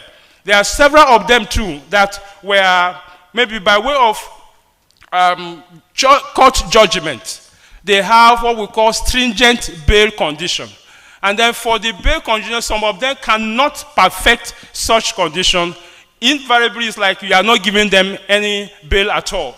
And so such people, we identify with them and then also engage the services of lawyer by way of pro bono services to ensure that their bail is reviewed, and even after reviewed, they have a reasonable bail condition that they can be attended to. All of these are some of the areas we have also done across board. We have also gone into the area of ensuring that some of them who have been freed, so as to avoid a situation where they go and come back. Considering the fact that they will say there's no job for them to do, we are also giving them what we call empowerment program. I can tell you there are few of them in Abuja here, within Gwarimpa axis, that we have given Keke na Pepto, just to ensure that by the time they come back, they are doing something to avoid what the Hausa may refer to as Dawo. They come today, go back again. And though we have implemented empowerment program, particularly for some of them who are out of the service, out of the center. And so we have a holistic approach to most of the concerns and the things we are doing. We are not just doing it on one facet aspect. We have actually gone the length of engaging several lawyers who have been, up till now, even till today, are providing pro bono services at the cost of the NGO's expense, to ensure that some of them who don't have representation in court have legal presentation. And so these are the core concerns behind the podium. But beyond the correctional center, we are also looking at the subject matter of today, which is a continuous concern for which Podium was created, is social justice. And I know before we started to this point, the MC did well by asking individually to share your view or your concern about what you know about social justice. And if I'm to give us that same opportunity now, virtually everybody in this hall has suffered one injustice at one level or the other. And then when we talk of social justice, it's not just limited to legality, it's not just limited to the larger society. At the different level, family level, church level, school level, to any level you can say everybody at one level or the other has suffered one level of injustice or the other. So what is our concern and what should we do? Why are we having this kind of conversation? The idea is that we want to identify some of those problems, those core areas. And then identifying is one. Another thing is also to proffer solution to them. Because we can identify the problem, but that problem continues if it is not attended to. So we have identified the problem and also given consent to those problems. And today in our mind, we're enough for the fact that we believe God that some of them are still coming. We also have invited people from the academia who will also share with us. There is an aspect that I'm very key, I'm very interested in, that has to do with what we call educational prosperity. Educational prosperity is an aspect of social justice. And so we have all going to hear in a short while what does it take when we talk about educational prosperity. There's going to be a vast discussion from different scholars, different experience groups who are here seated in the hall to share with you their opinion, their view about social justice. But then we are not just saying it for people to know, but we are also saying for people to know and also to learn from it and to avoid some of those pitfalls that we feel should be well avoided. Our desire is to ensure that we live a better society, that a society that every one of us can be happy about and can be proud of, that I am actually a proud Nigerian. So in this regards, before I bring this to a close, I have asked the ushers, have we given out this? We all have this. Okay. Wherever you are, just for 1 second, I will expect us to just stand for 1 minute. We are going to take the creed together. It is part of our activity for the podium. So it's going to, just 1 second, stand up with your card in your hand, and we're going to take it together as I bring this point to a close. I start my personal creed. So we shall say it together, all of us uniformly. So can we begin? 1, 2, go. This day, I hereby commit to my life a lifestyle of leadership and excellence, and to do all within my power to transform my country into a most desirable nation to live in. To this end, I will turn to the other side. Make a positive impact on everyone I meet and everywhere I go. Be a solution provider and not a part of the problem to be solved. Be a role model worthy of emulation. Be my best in all I do, particularly the things I am naturally good at. Do the right thing at all times, regardless of who is doing the wrong thing. Value time and make the best use of it. Care and show respect through my words and actions. Consciously build a great legacy, starting now, today, and every day. Live a life of integrity and honor. Make my family, my nation, and my God proud. So help me, God. God bless you. We can sit down. So this is the essence for which the podium was called upon. And once again, I want to thank all of you for taking out your time. You are coming out from your pressure, your comfort zone, and to honor this invitation. And I know collectively together, we are going to make our Nigeria better.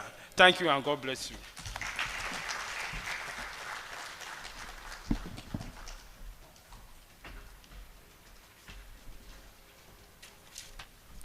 Please put your hands together for Ambassador Felix Akpoy one more time. I think he did social justice to his speech. And the fact that he was speaking without reading, no prompter, shows that it came from the heart. And when you see passion, you would know. Against all odds, he has come this far with the team. Please put your hands together one more time for him. We are moving straight to buy the time we have lost earlier. So I am going to recognize the presence of somebody that flew all the way from Bayelsa, talking about the Honorable Commissioner of Labor, Employment and Productivity, Bayelsa State, Honorable Omiloli Saturday Odoko. Please celebrate him. Thank you very much. From a very strategic ministry, productivity, and one way for us to talk about social justice is for people to understand what they can bring and add to the society. In the course of this event, I'm going to be recognizing several groups that are here and appreciate them for the things they are doing for this country. Ladies and gentlemen, shortly, you're going to have some people sit here. But before they do, I'd like you to prepare, get a clean sheet of paper with your name, your phone number on it. At the middle point of this event, we're approaching there already, we're going to get you to pen down strong opinions you feel from what you glean from the conversations here. We want to add it as some of the recommendations in the white book that will be created after this event. So please make sure you write your full name, your surname, your full names, your phone number, and your key points. Very, very important to us. Ladies and gentlemen, I am going to bring somebody up here that will give us a trajectory in this conversation. I want you to listen like you've never done before. There is something about Nigerians that researchers have discovered. Nigerians have a very short attention span. If it is not music or comedy or dance, don't keep them waiting too long.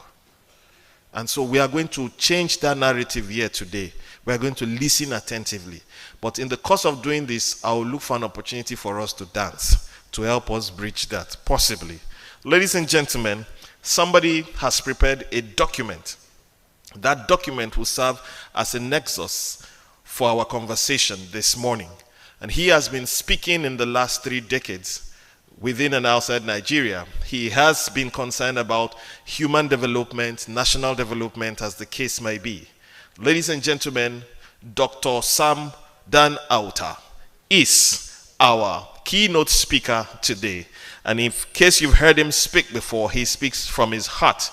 He has a paper in front of him, but we want to plead with him to stay within the confines of that paper because he has the potential to drift from the lines of document. Ladies and gentlemen, help me welcome our keynote speaker. Let me detone. Let me welcome our keynote speaker, Sam Dan Auta, SDK. Please put your hands together for him.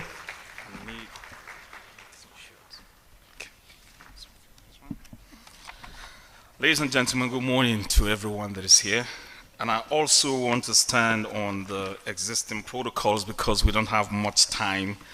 And but before I go into this paper presentation, I want to appreciate Ambassador. You're doing a great job, and we are very proud of you. Just to let you know that when I was serving this country in 2005, I had a very particular interest in what do you call them? The inmates. The condition of inmates. And I served in Imo State, and it's just 45 minutes drive to Port Harcourt. So eventually I got a job in Port Harcourt with an oil servicing company. So I frequented that prison. And it's very true, it's the largest prison in West Africa, I think so. And then it's very congested. So one of the funniest things, or let me say the irony about Nigerian prisons, you go in there and you just realize, you could just feel that this is where we have the smartest guys. This is where we have some of the most intelligent people. This is where we have some of the most creative people bound, locked up, incarcerated. And then the most unfortunate thing about the Nigerian prisons, the way it is there is no opportunity for these guys to recreate themselves in those cells and those prison systems. It's quite unfortunate. One of the things that I know, or one of the things we've studied in the past, is some of the finest prisons in the world. And then you could talk about Norway, you could talk about Scotland, and other, countries in the Iceland, areas in Europe. When you see such prisons, you want to commit a crime to go in there so that you can stay there, But let me tell you, the irony is that those who are in those prisons in those countries don't want to live in those places. They want to come out. They want to do. There's something about the freedom we all have. There's something about human. When you look at the Maslow's hierarchy of the human need, there's something about freedom that nothing replaces it in the life of man. Nothing replaces you. Every human being wants to move. Every human being wants to be loved. Every human being wants to be heard. Every human being wants to be appreciated, wants to be recognized, wants to have the freedom to express themselves and then move freely in wherever they call a country, a community, or a nation. So this paper today briefly examines the integral role of social justice in fostering national development, specifically within Nigeria. It highlights how equitable distribution of resources, opportunities, and privileges catalyzes, economic growth, social stability, and sustainable development.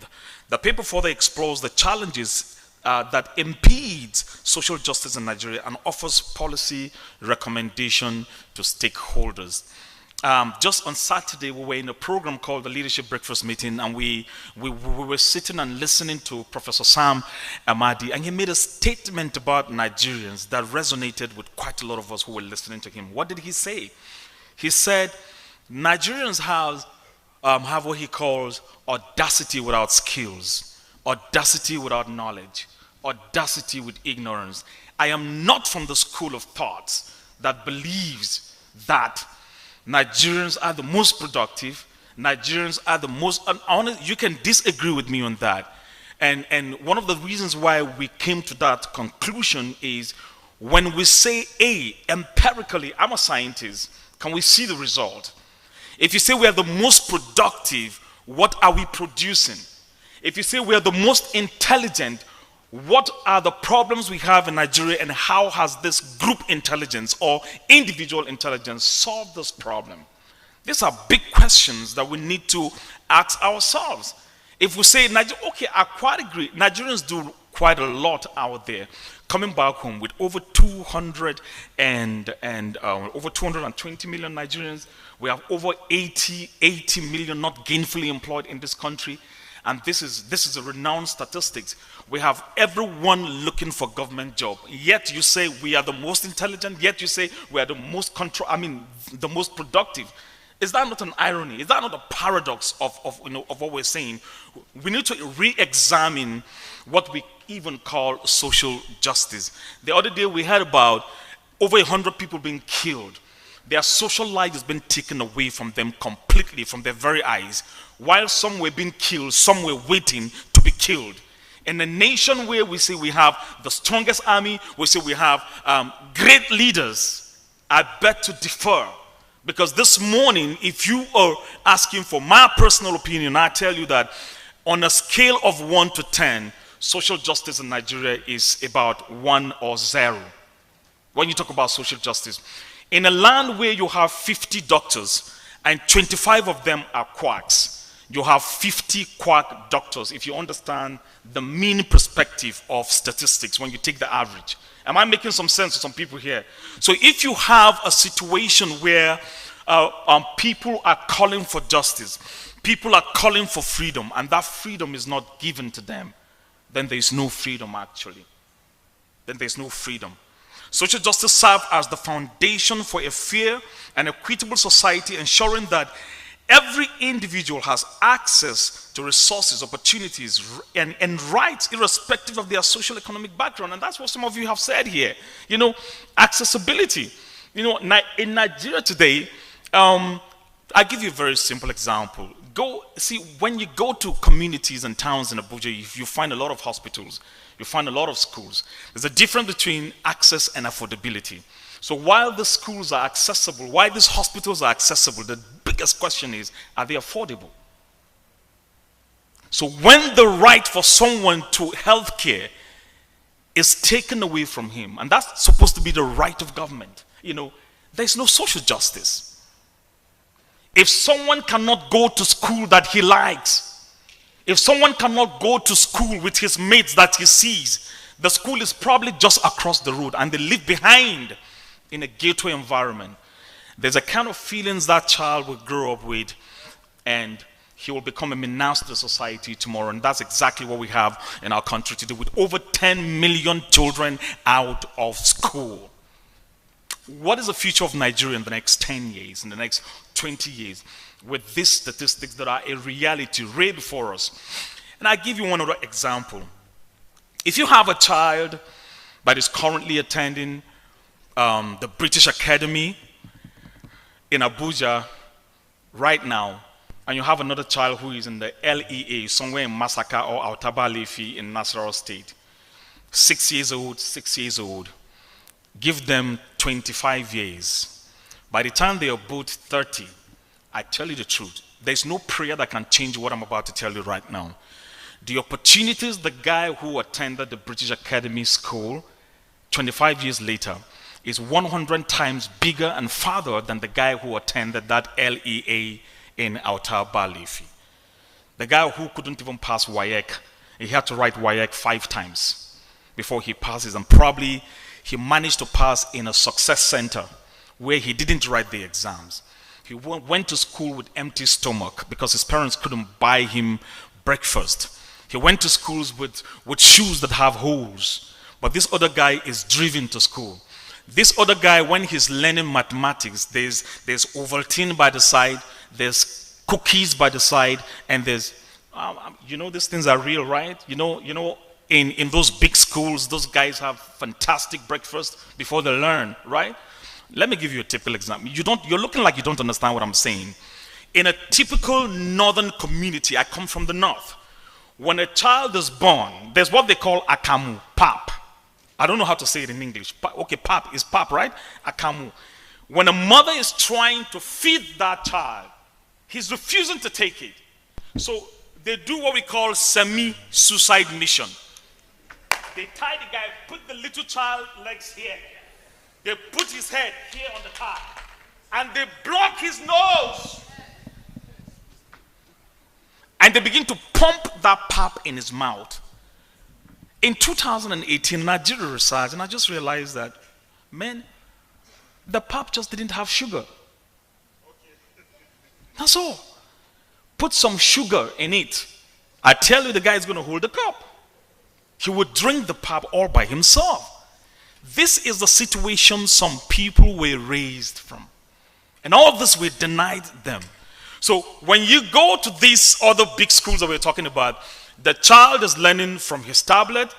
During break, he expects an Ovaltine, a Milo, a cake. These are nutrients that helps the brain to learn fast. And he didn't go to school on an empty stomach. The guy who went to school on an empty stomach is a potential criminal who will eventually end up in jail someday because the life that the country has deprived them.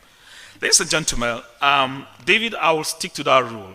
If I don't stay on this paper, we're not even going to look at this paper. But let me just obey the rule here. What is social justice? And I tell you, I'm not going to take your time.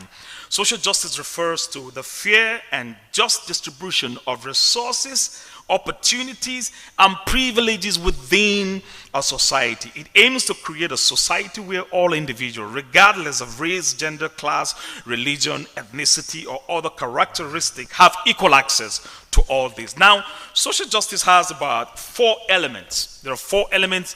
If you don't find this within the context of the subject, then we don't have social justice. The key elements of social justice, about 5 of them. Number 1 is equality, and I don't need to define that. Number 2 is equity.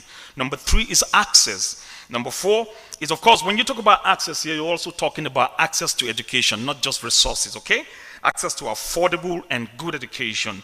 Number 3, you have participation. You know, number 5, you have human rights, you know. And of course, when you talk about human rights, I want to give some credit to the Nigerian Bar Association. You've got them, a lot of them working at the Human Rights Commission. There are different non-governmental organizations that exist that try to help these inmates that are awaiting trials on what Dalif called ATM, right?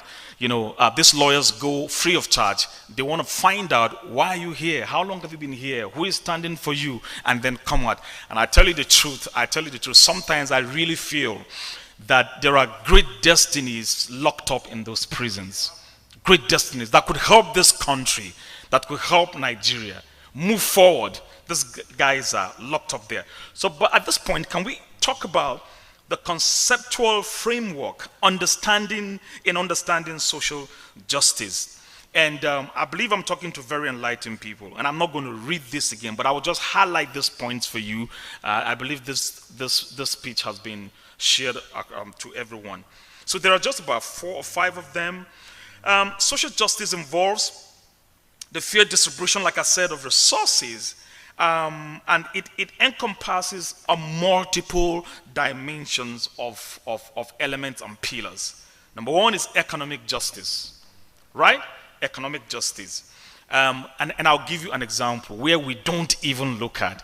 So when you go to, you don't see this in Abuja, but go to Nasarawa State, go to those areas outside the city. You see a woman who is selling vegetable early in the morning. She needs to get to the market with her vegetables, the ugu, the whatever, the green leaves and what have you. On her way to the market, there's an illegal police checkpoint. There's an illegal road safety checkpoint. They are not concerned about how early this woman should take her goods to the market. They are checking on the papers of the car. The woman is stuck for 1 hour, 2 hours. The guy who is moving those goods for her, doesn't have his papers completed. But the police will tell you he's doing his work. The road safety is going to tell you that they're doing their work. At the same time, stopping and denying somebody's right to take her goods to the market. Lawyers, you're going to help us talk about this during the discussion. What do we do about this kind of situation? I have seen a woman crying. She needed to get to the market on time. The buyers come. If you understand vegetable market, you know that this thing happens early in the morning. But a lot of them are stuck behind the city because they couldn't go. Why? There's an illegal checkpoint. I think this country needs to bring up, and that's one of the things that is wrong with Nigeria. See, there are policies that have been brought up that we don't even need them. The real policies we need are not in place. By the way, policy is just a principle of action that should be adopted by a group, by organization, and make sure it is enacted, implemented. What are the exemptions for economic growth in this country? I tell you, one other example that's going to shock you. Find out what is the registration to get your NAFDAC number. And you realize that a startup business out there, the money he needs to start his business is not even up to the money that NAFDAC is asking him to register for that product. What are we talking about? Then you talk about political justice. You talk about legal justice. You talk about social equity. You know, in social equity, you talk about the access to essential services like education, like our convener talked about. You know, what are we doing? Finland has one of the best educational systems in the world today. So when you go, let me say this again, and maybe this will bring your mind to something. So in Abuja, you go, you see schools with big signboards. Some of your children are there, and these schools are called, they have this tag, whatever the names are, they have this tag called British American Curriculum. You see Turkish curriculum. You see that curriculum. Well, I'm not also from that school of thought. We need to have the Nigerian curriculum. When you send your schools to American curriculum or British curriculum schools, they are trained for the US. They are trained for Turkey. They are trained for British. Why can't we sit down and redesign a curriculum that solves the Nigerian problem? That's part of the social problems we're having. Are we together? Now, at a third point, what is the nexus? This question arises. What is the nexus between social justice and national development? There is. Social justice is closely linked to national development as it creates an environment where all citizens can contribute and then benefit from economic and social progress. Key areas where social justice impacts national development include, but not limited to these four. I repeat again: economic growth, social cohesion, political stability, and sustainable development. Social cohesion, economic growth, political stability. Political stability is one of the long World Bank standing regulatory qualities of indicators of good governance. Is one of them, regulatory quality. You know, effective governance, right? You talk about political stability without violence, you know, where people can go to the poll and say, we voted for A and A won the election. You know, these are big questions, or, you know, that will come up on the discussion. I really can't tell. But for me, we haven't come there yet, where we can see our political system is working, where we can see the independent National Electoral Commission is working. These are big questions we need to ask. And then, by the way, just to bring to our minds again, every action has ripple effects. Every action. It might be the smallest action that you give I mean, you take your mind away from it. You just drove past. You beat the traffic. You drove. You sped up. You have impeded movement from that other guy, and that other guy is braking immediately. You have gone. But one other guy is driving from behind who was going to obey the traffic, and you hit him at the back. Then there's a case. The guys who cause the jam, of course, our law enforcement agency, they are always the one breaking this. What they call the police, the road safety, the paramilitary, the armed forces. They are the one breaking the same rules in this country. The danger is there, boom, they're not obeying it. By the time they pass, they have caused a lot of problems behind, and they leave the poor drivers and whoever fighting and punching themselves. and say, don't you have eyes to see? Political stability, sustainable development, good governance indicators, sustainable development. What is the inflation rate? What are we doing? What is the business survival rate in this country? How are businesses surviving? What is the earning power of Nigerians? The earning power. How much are you earning? How much can you take to the market? Sustainable development includes all these things. And if we don't put this into perspectives, then we're not doing ourselves right. So what are the challenges to social justice in Nigeria? Inequality and poverty is number one. Inequality and poverty. Do we have, can I ask you a question? Do we have middle class in Nigeria now? Do we have middle class? It's either you have or you don't have. We don't have middle class anymore. But in a developed society, you have three categories or layers of people. You have the upper class, the middle class, and the lower class. And usually, the middle class are usually a buffer to stop mass action of the lower class. The middle class will always be the ones probably providing menial jobs for the lower class. They probably, not probably, they interface between the upper class and the lower class. But today in Nigeria, the middle class has been completely what? Removed.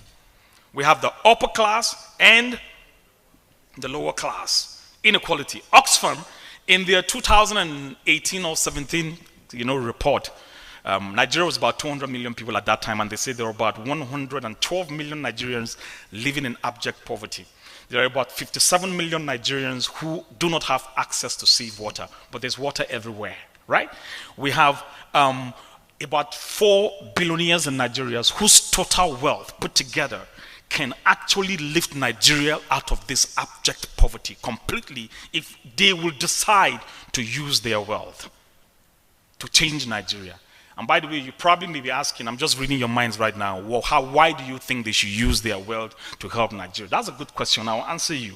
In developed countries, when you go there, you hear the Mark Zuckerberg scholarship. You hear the Jeff Bezos scholarship for this, for that. You hear about the grants they give to, to support education, to do quite a number of things. Don't call any names, but just imagine the billionaires that we have in Nigeria. How many universities do they have scholarship there? How many university students are they providing scholarship for? It's a question you should ask yourself. So these guys have failed to even live up to their corporate social responsibilities.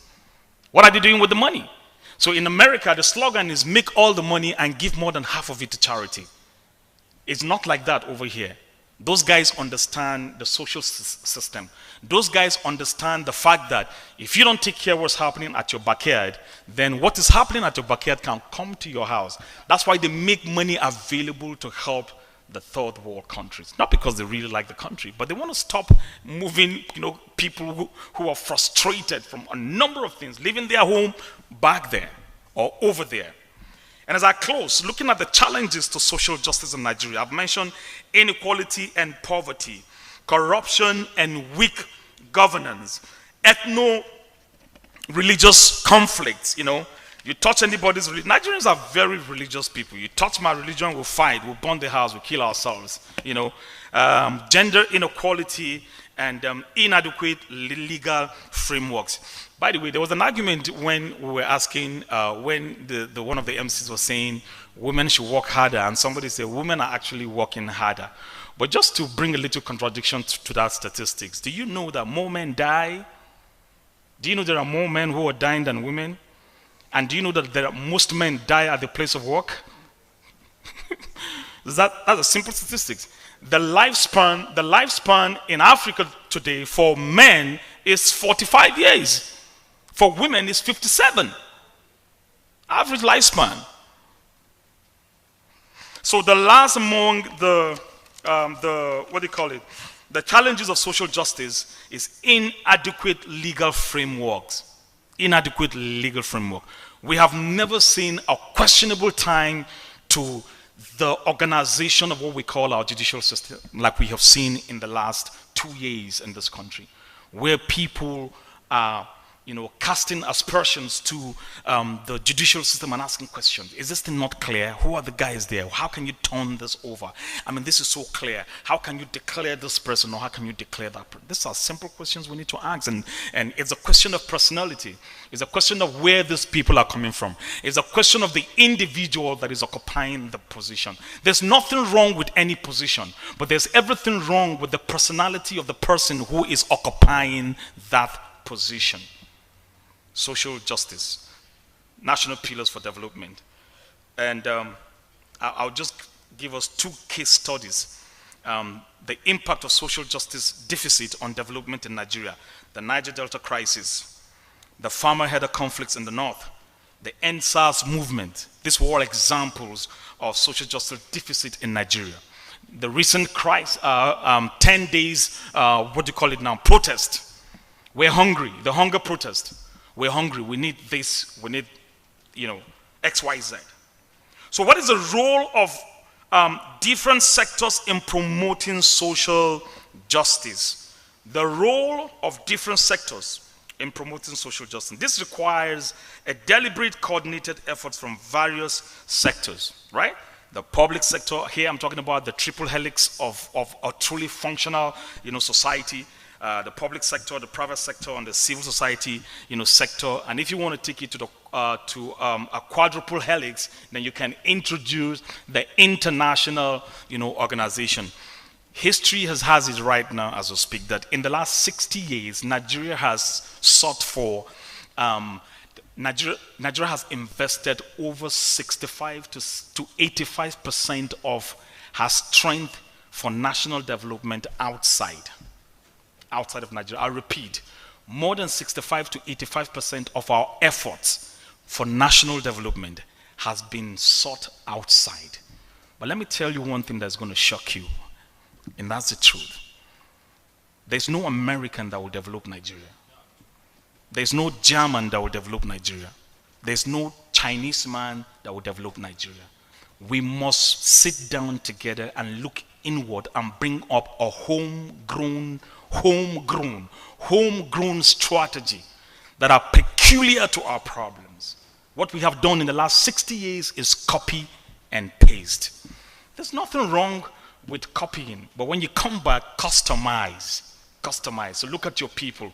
What do? We customize our problems, okay? In design thinking, which is a tool for solving complex problems, there are 5 steps in design thinking. You first of all empathize, and empathize simply means putting yourself in the person's position, which is one thing that our leaders have not done in Nigeria. Turn the tables around. If it were you, what would you do? Empathy, 1. Number 2 is you define the problem. You're not able to define the problem until you empathize. So when empathy is completed, then the definition of the problem will be done properly.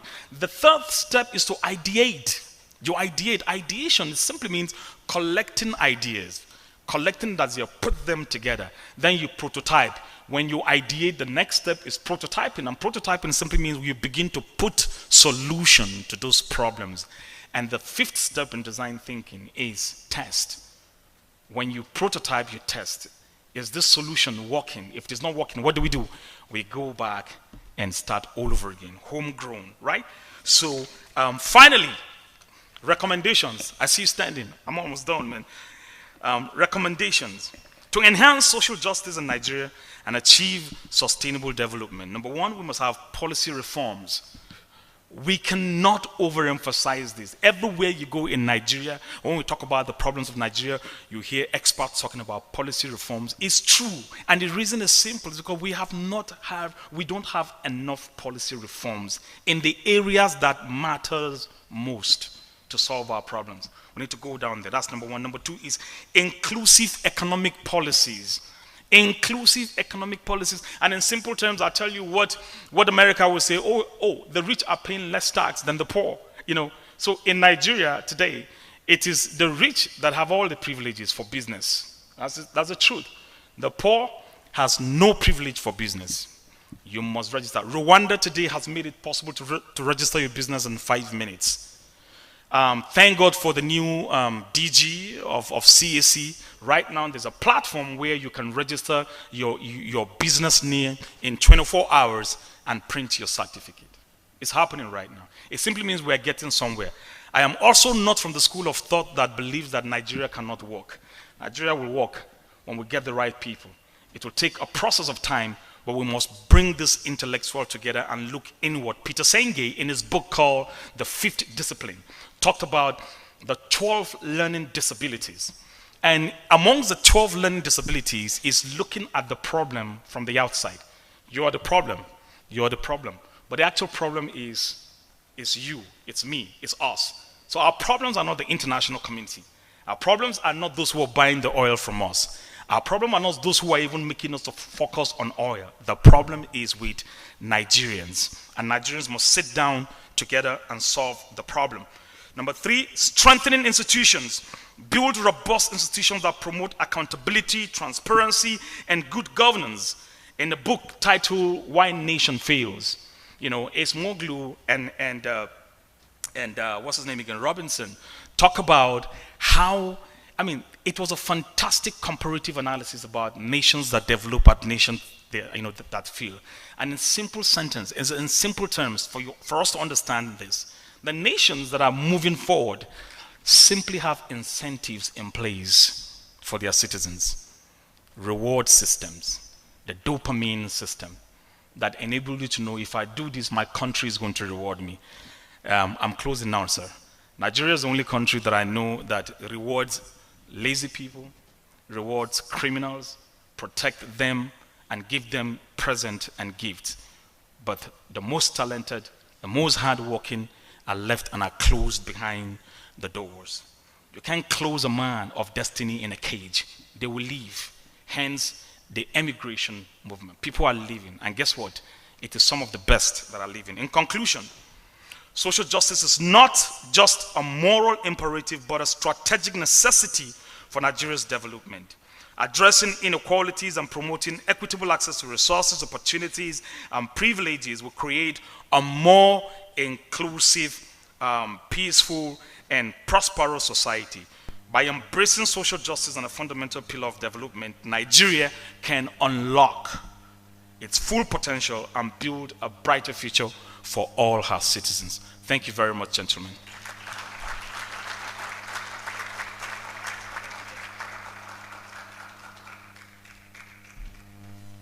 If you may, can you please put your hands together one more time for Dr. Sam Danauta, SDK. Before I bring up some special remarks, I would want to get 3 persons from the audience to come up here and react to the speech and the keynote address. And while that is going on, I am going to be bringing some of our special guests up here to take their seats. So can I get 3 persons quickly to come up here and give a feedback on what you gleaned from this conversation? We want to have a ventilation, cross-pollination conversation here this morning. If you don't like what he said, or you think there's areas that are gray that needs to be highlighted, you can feel free to do that while we are prepping up our guests to come and sit here and get some hot, good questions. So who is the first person to come up? So when you get home today, you get back to your office, tell them I went there and I talked. And when I talked, they heard me. So who is the very first person? Quickly, let's put hands together for our sister. You can come up here, keep clapping for her. Who is the next person? Okay. One more person. We have a lady, we have a guy. So let's have gender insensitivity now. Who is going to come? Who is the third person? Quickly. Please, can they get a mic? Yeah, stand, but don't sit. Do you need help? Use, yeah, because of the camera, let's capture you properly. So we need one more person. Where's the person? Okay, please come up. You tell us your name, the organization you represent, and in 30 seconds, respond to the conversation right now. Please just wait for the third person to run out. He's running. Okay, start, my dear. Okay, good afternoon, everyone. Good afternoon. My name is Constance Nneka Onyemechi, the Executive Director of Women and Girls with Albinism Network. So, please put your hands together for a celebrator. Thank you. I agree with what the speaker has presented, except for one thing, one teeny little bit thing he said about the data of men dying. Now, because I will say, he said the age for the men is 40 something, for the women is... So I want to clarify something. We have undocumented death tolls of women. Women die while giving birth. It's not documented. Women die just for being women. Women are killed, women are murdered just because they are women. But it's not the same for men. So we have undocumented death rates for women, while for the men, the major reason why men die, aside the family issues, is lifestyle. A lot of men do not have healthy lifestyle. So when they make this money, they go into beer parlors and they drink a lot of bottles of beers because they've made good sales.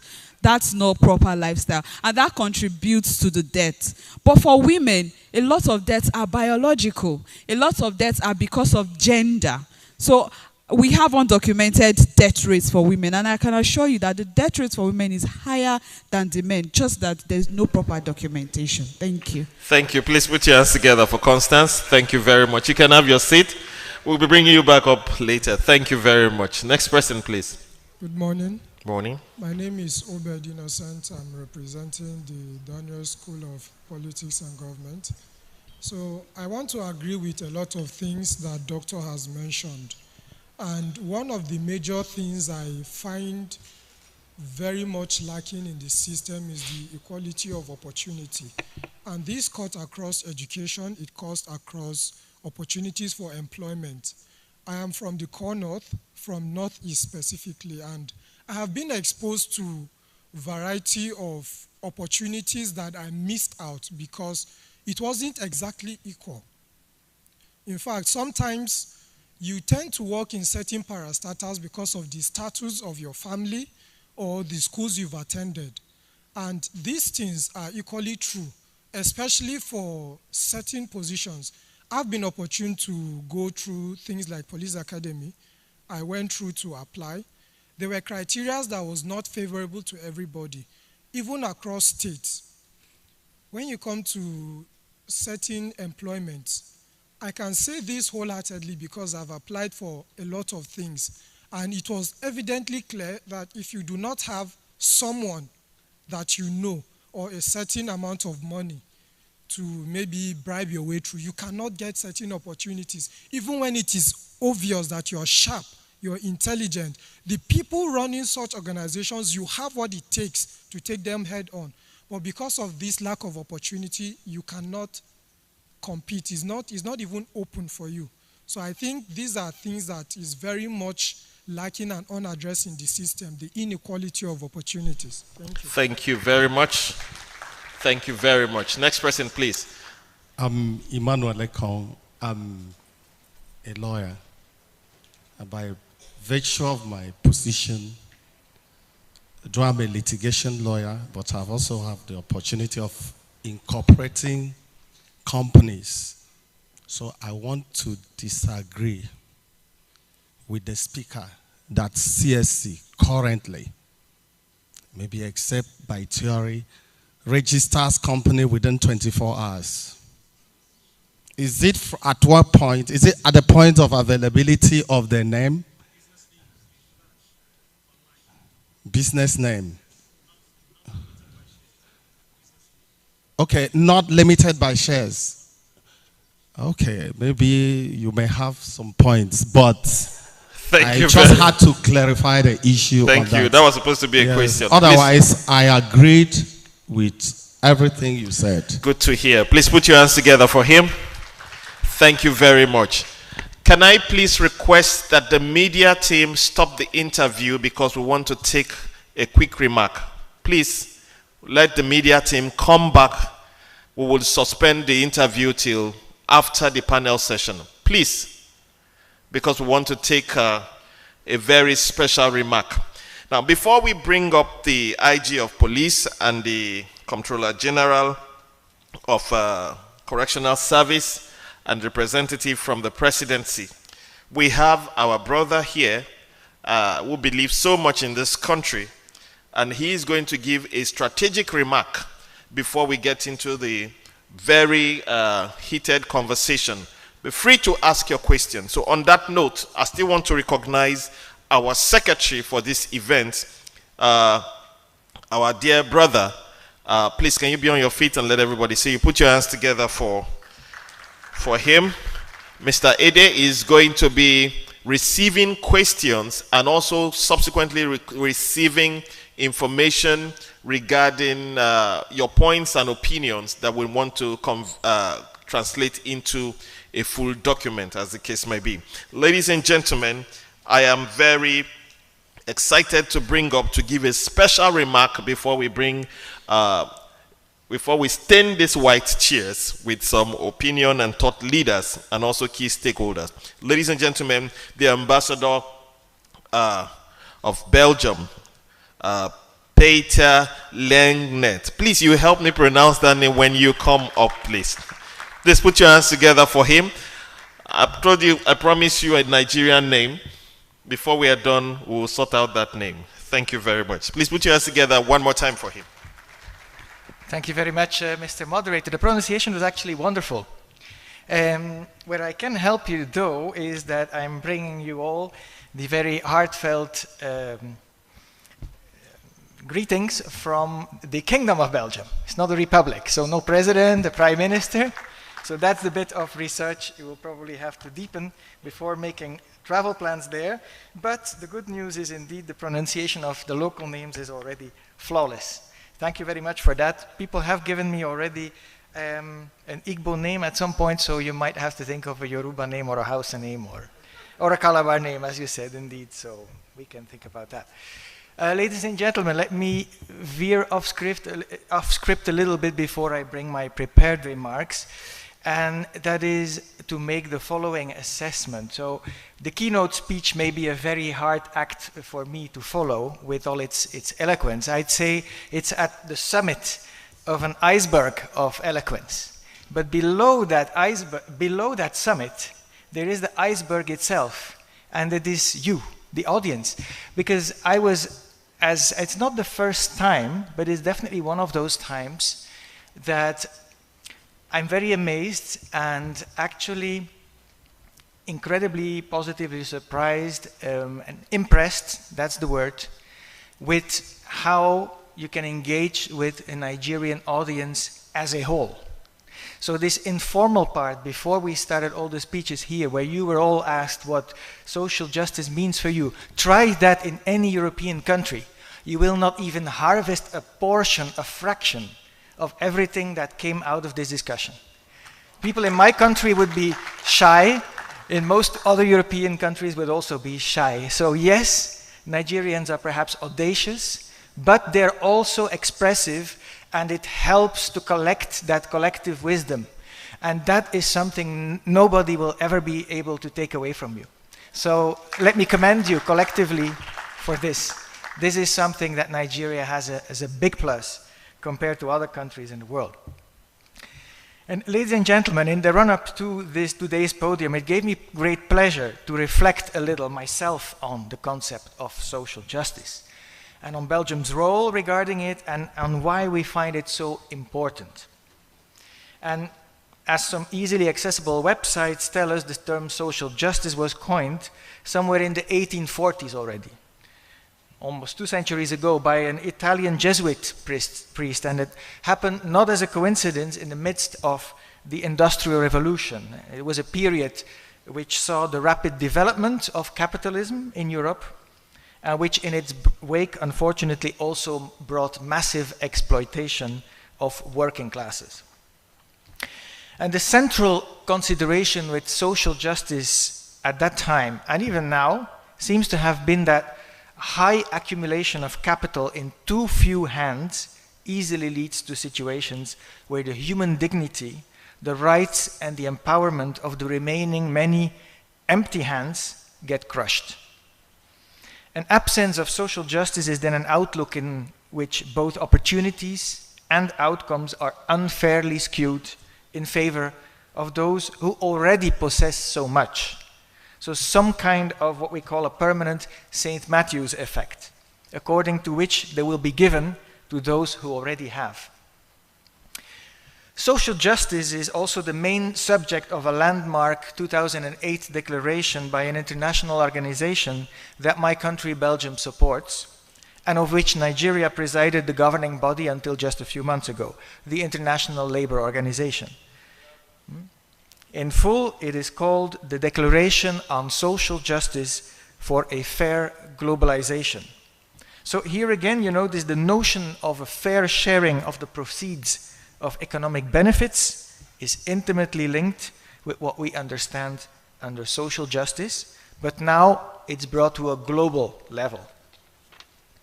And this social justice declaration is the third major statement of principles and policies adopted by the International Labour Conference since the ILO's Constitution of 1919.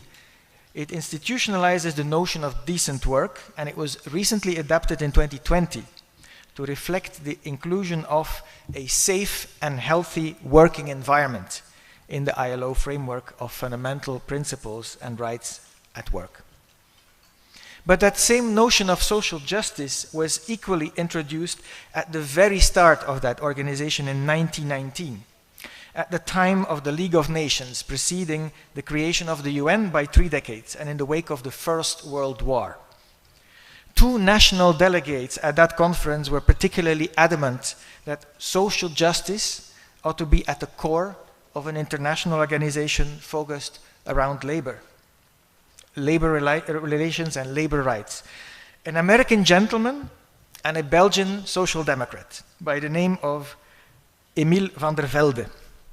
And 100 years on, people still recognize that contribution by this Belgian social democrat icon and politician.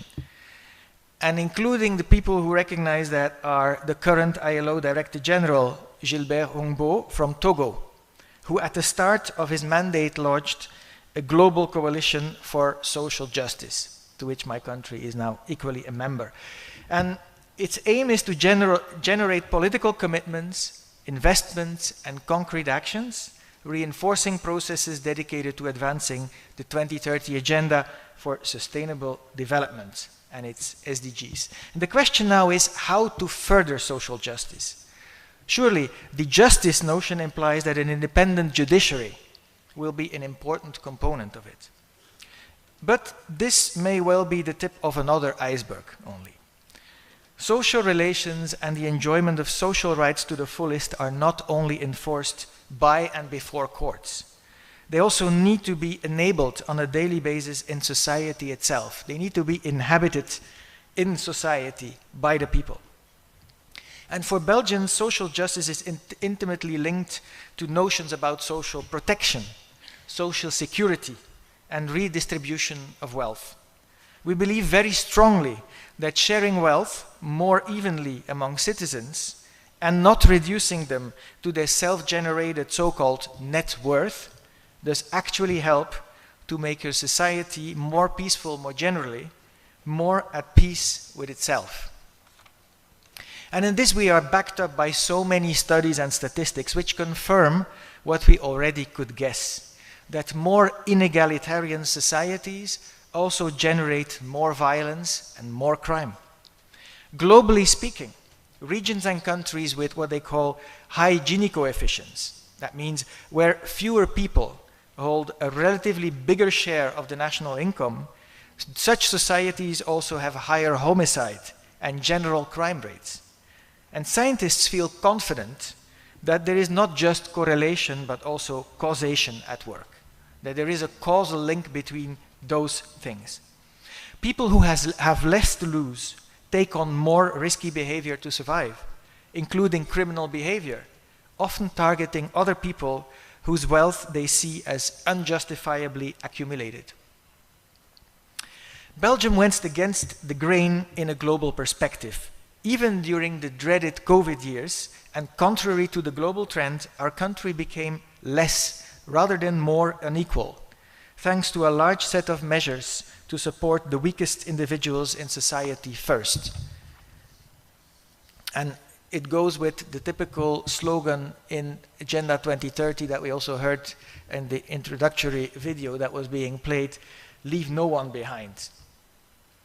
So health insurance tweaks, systems of partial temporary unemployment shared among many workers, rather than laying off fewer ones entirely, financial support to those professional categories that were hardest hit, it may have added to an already large public debt burden, which is going to be a nut to crack for the next governments coming out of the ballot box in our last June elections. But bottom line, we maintained our social safety nets. We strengthened them where necessary, and we kept the social peace against the odds, and therefore also kept peace in our society more generally. Because of our strong belief in social justice and in social protection as an important enabler to it, Belgium, through its UN or Bretton Woods partner organizations, or through the work of its own development agency, Development Cooperation Energy, which is called Enable, also wants to promote this around the world. It develops important projects involving strengthening social protection systems, social protection networks, safety nets in its partner countries, especially in so-called least developed countries, which have comparably much less leverage to set up such systems by themselves than average developing countries. And in those latter average developing countries, the biggest battle is the one on more fairly sharing the generated income through what we call domestic revenue generation. And I recall the keynote speaker mentioning charities and the culture of charities in the United States. In Europe, we have a slightly different take to it. We say we don't leave it just to the goodwill of wealthy individuals for whatever reasons they became wealthy in order to cater for the poorest and the most needy. No, we want society as a whole to cater for those needs, and that's why we want to instill fairer taxation systems. And therefore, a fair and functioning taxation system, however dull as it may sometimes sound, and uninspiring for those who will have to pay taxes, it's often, therefore, the key to bringing about social justice. It is an important policy issue that requires not only skilled fiscal specialists, which this country, just like my country, has, but it also eminently deserves intense democratic debate. And let it be my wish that today's podium can be a contribution to that very important debate. Thank you very much.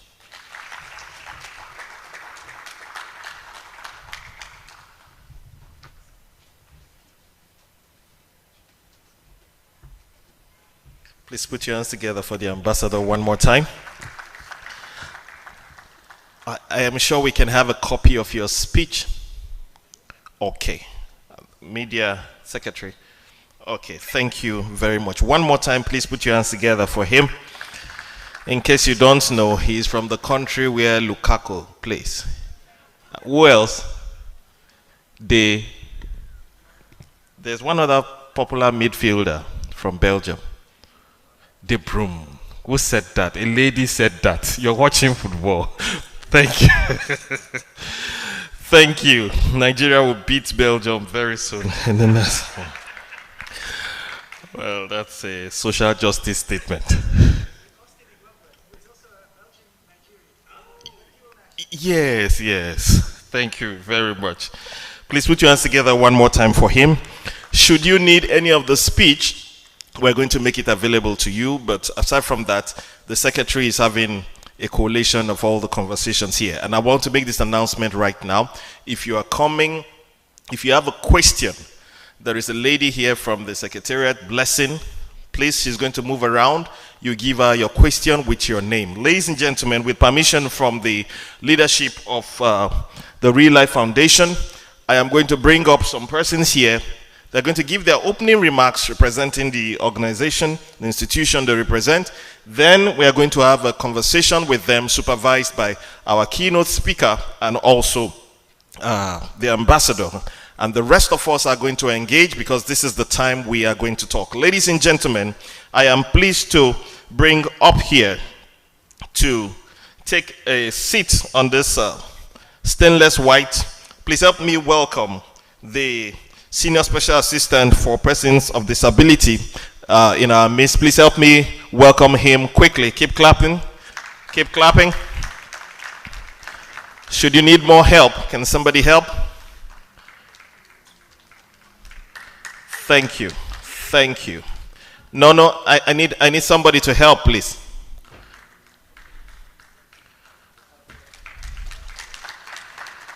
Thank you. Would you sit down or you already seated? You're already seated. Thank you very much. Please put your hands together for him. Thank you for what you do. Ladies and gentlemen, I would also like to bring up the representative of the Inspector General of Police, Federal Republic of Nigeria. Please put your hands together for him. Keep clapping. Okay, you want to sit? Because of the mic, all right, so I'm going to help you. Okay. The police has helped you. Police is your friend. It's a slogan. It's a slogan that is working. Thank you for demonstrating that. And do you know, he has been smiling since the beginning of this event. I don't understand why and how. Please put your hands together for him. I'm sure there's a reason they sent you here. To convince us that police is our friend. All right, ladies and gentlemen, I also have the singular honor of bringing the representative of the Comptroller General Corrections Services, Federal Republic of Nigeria. Can we please put our hands together for him? Keep clapping. Keep clapping, despite the fact you won't go to prison, but clap for him, should in case.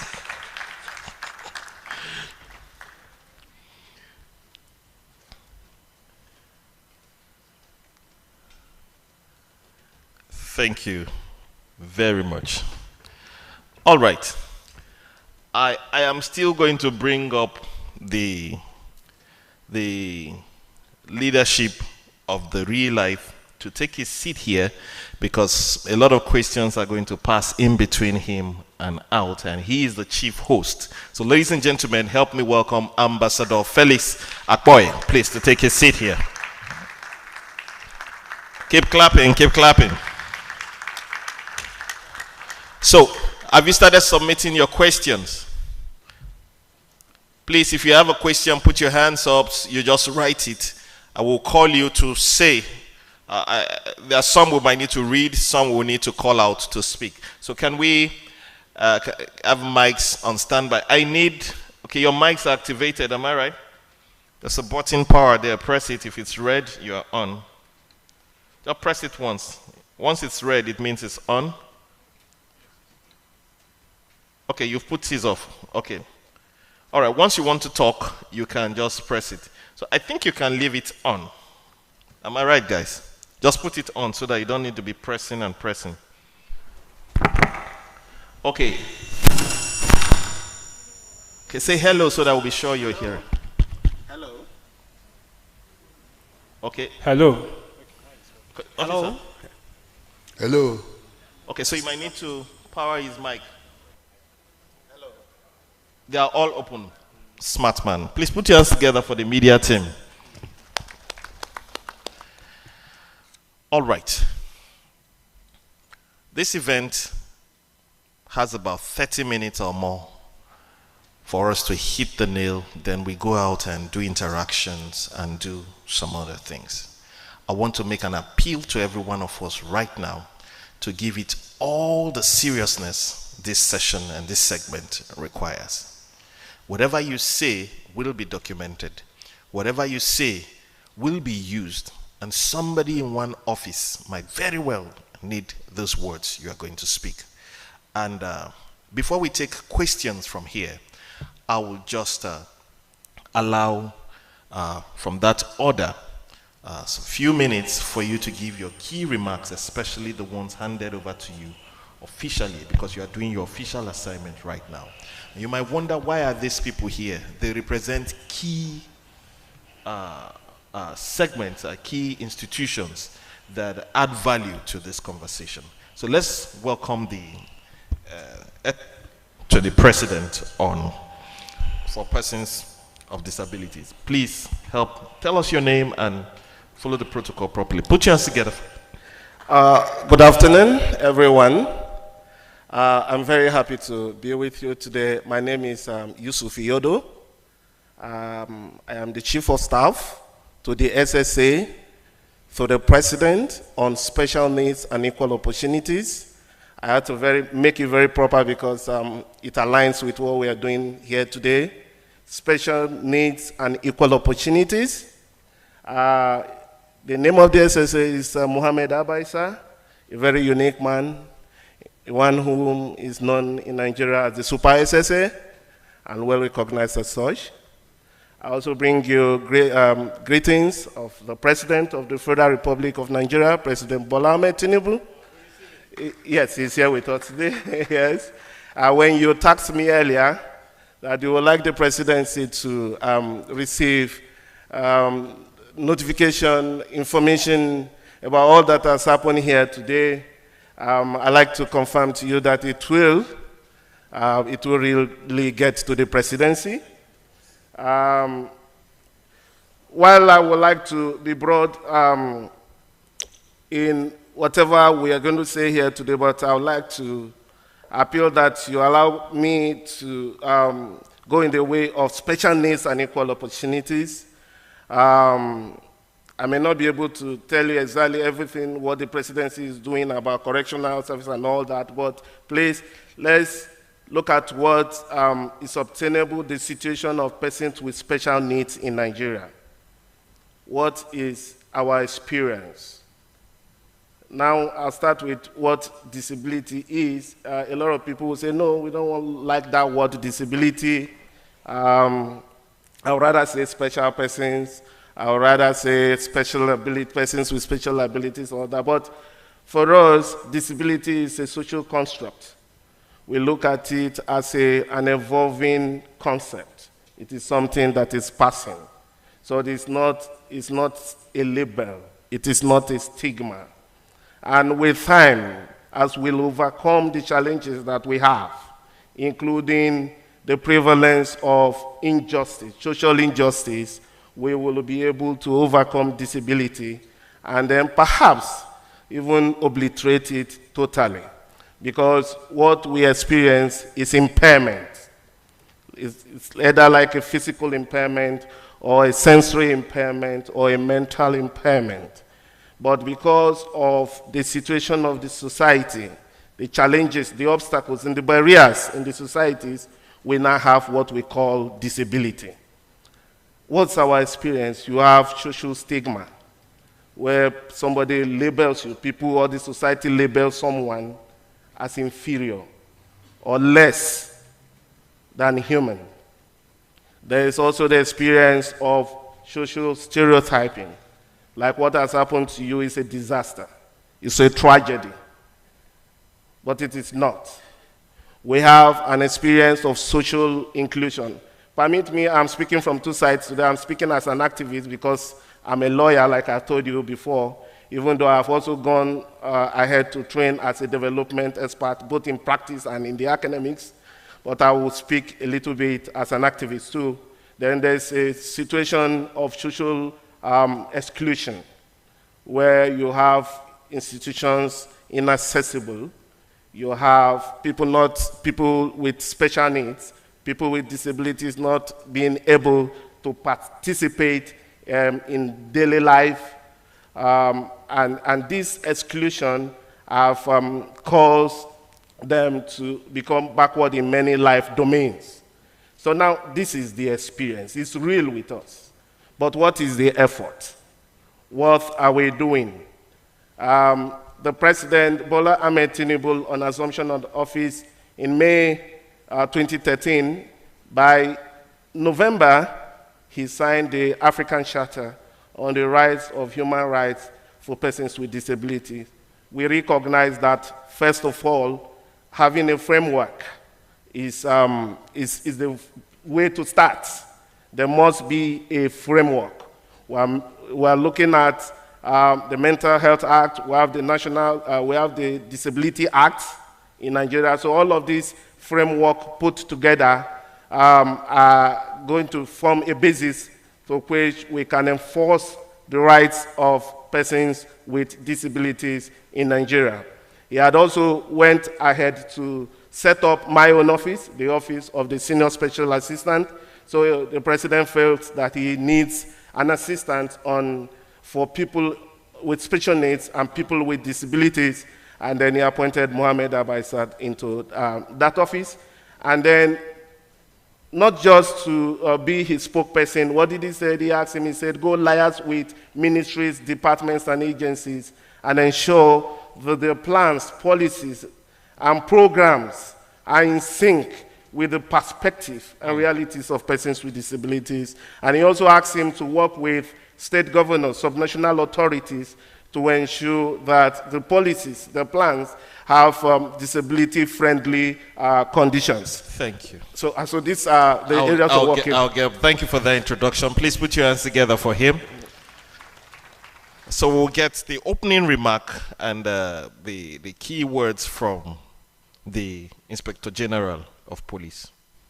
Thank you very much. My name is ACP Tino Dangana, standing for the Inspector General of Police, IGP Kayode Adeola Igbetukun, PhD, MPN. Social justice is a very key word and very important when it comes to policing.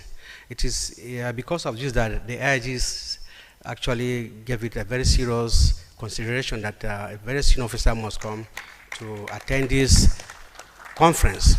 Let me first of all commend the convener of this very wonderful and distinguished gathering, because we are aware where there are disconnects in terms of social justice. There are every possibility for crime to be on the increase. The police actually understands when people are not treated fairly or equally, or because of other considerations, there are every tendencies that the society will not be in good shape. Beside that, we know that of past, the police have actually gone through a lot of criticism, because it is believed that the police are actually working for what we call the bourgeoisie or the working class or those in authority, whereas it is not actually what we stand for, as the term social justice implies. It is more of, the police are seen to be fair, just to all citizens of this country. We are aware that we have this, what we call the bias. Even in the course of our investigation, people believe that the police are biased. When you are nobody, you come to the station, you are treated with disdain and are not respected. There are instances where our men misbehave. Yes, that is true, but that is not a general rule. And that is why there's need for the force to continue to train our personnel to ensure that policing attains the best practice worldwide.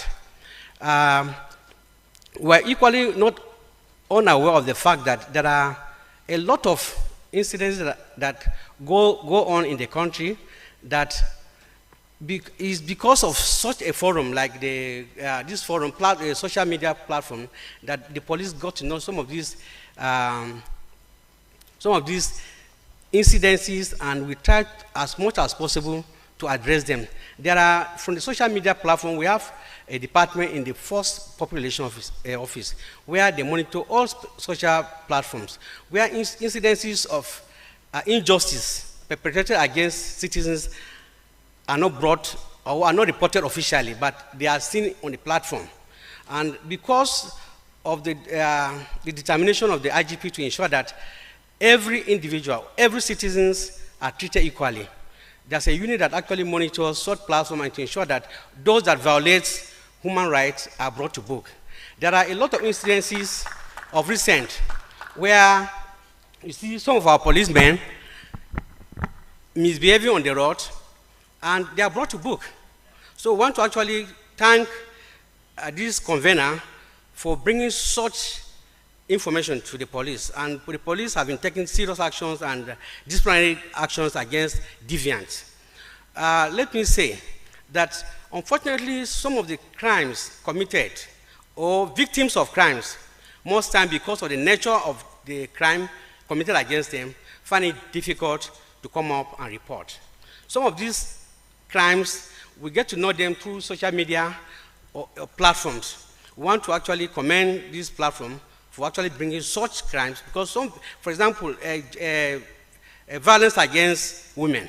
A lot of women will not want to come out to report crimes against them, like rapes, like rape, assault, defilement, and what have you. But want to assure the convener and Nigerians that we are monitoring every social media platform to ensure that when people don't want to come to report because of stigmatization, we want to assure you that the Nigerian police is devising a means where such reports shall be made without exposing the identities of such victims of crime. So we will continue to partner with all platforms to ensure that Nigerians that are victimized the victimized get justice. One thing again. We'll get back to you. Okay. We'll please put your hands together for him. And we are also going to shock you, sir. You know, you said something about you are looking for a means to get feedbacks. Before this event is over, we are going to announce some of the plan the convener has with some young people here. We are creating a citizens feedback app that people from their phone can give feedback about activities. So you are going to declare it open, and at the right time, the IG is going to unveil the app himself. So that's the contribution of the convener to the Nigerian police. Before the event is over, we're going to tidy that up. Please put your hands together for him one more time. If you love this man, please put your hands together for him very well. Maybe you'll be the new face of the Nigerian police, so to speak. Ladies and gentlemen, I would like to allow, I think he is a father in every sense of it, and he represents a very sensitive part in the social justice value chain. Please, let's welcome the representative of the Comptroller General, Nigerian Correctional Service. Please put your hands together for him. Let's hear your opening remarks, sir. First of all, I want to thank the convener of this program, Ambassador Felix, for organizing this type of program. When you gave your, I bring you the greetings from the Nigerian Correctional Service, I do know about FISMC, MNR. When you gave your keynote address, you spoke as if you are a prison officer. That shows you have experience.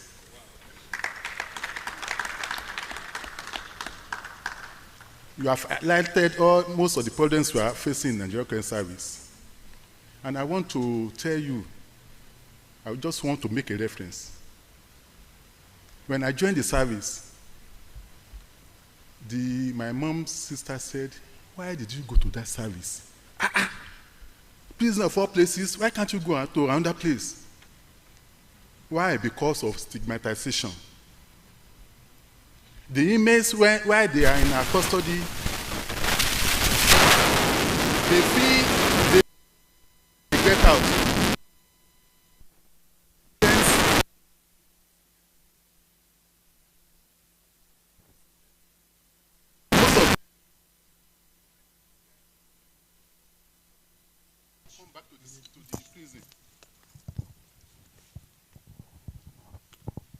They find it easier to go and commit crime and come back to the correctional service. Why? Because the society are not ready to welcome them. It's one of the challenges we are facing in the Nigerian Correctional Service.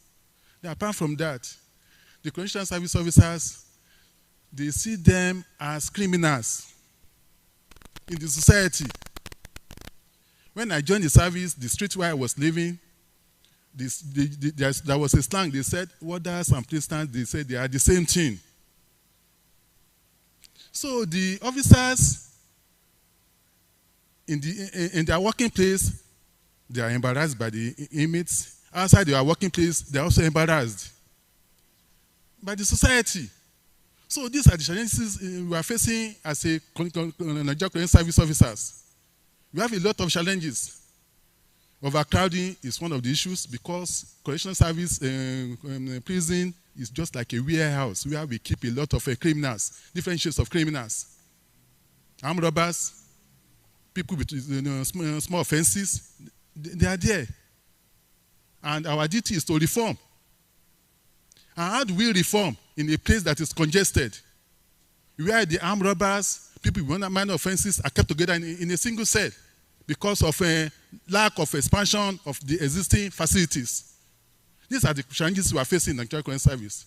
And I believe through this program, some decisions will come out. Thank you.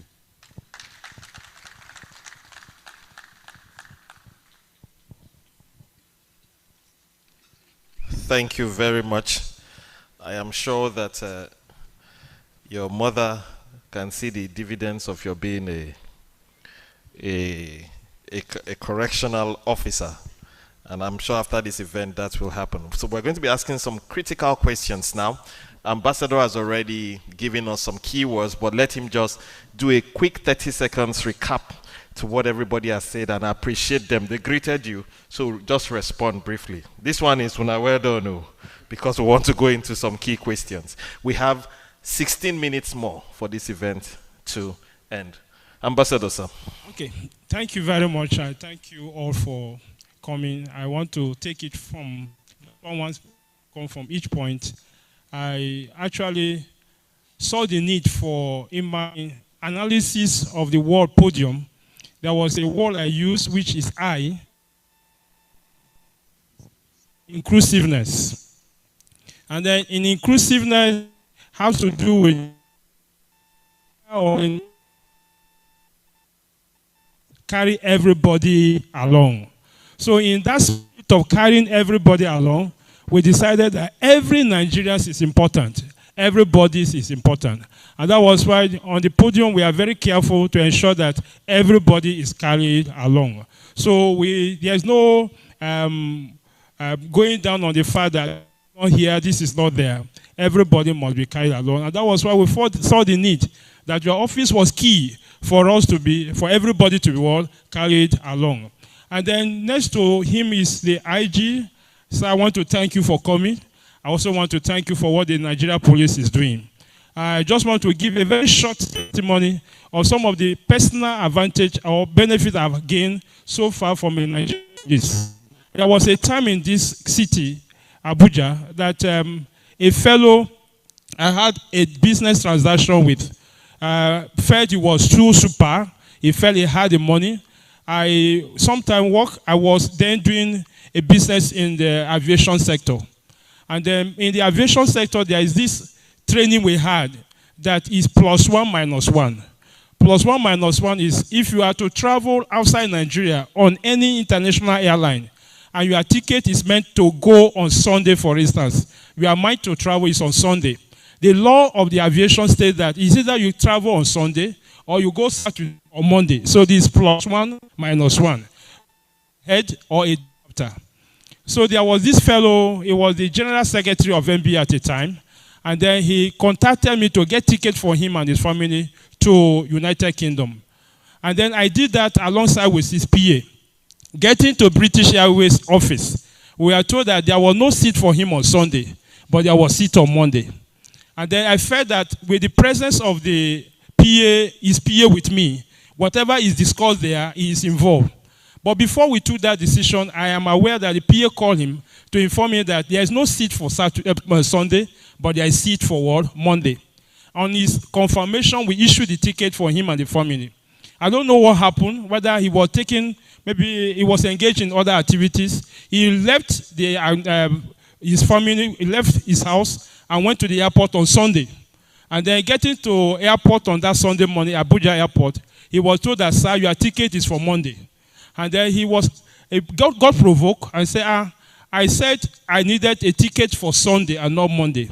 So he came back and went to SARS. And then asked the SARS person to arrest me and then ensure that I don't know, it's in language, he paid them to kill me. That was the language. But the SARS man, the IPO, going through the history, realized that I was not at fault in this matter. And again, I did this thing with the consent of the PA, and the PA confirmed that he has also called him to tell him that his ticket is from Monday and not Sunday.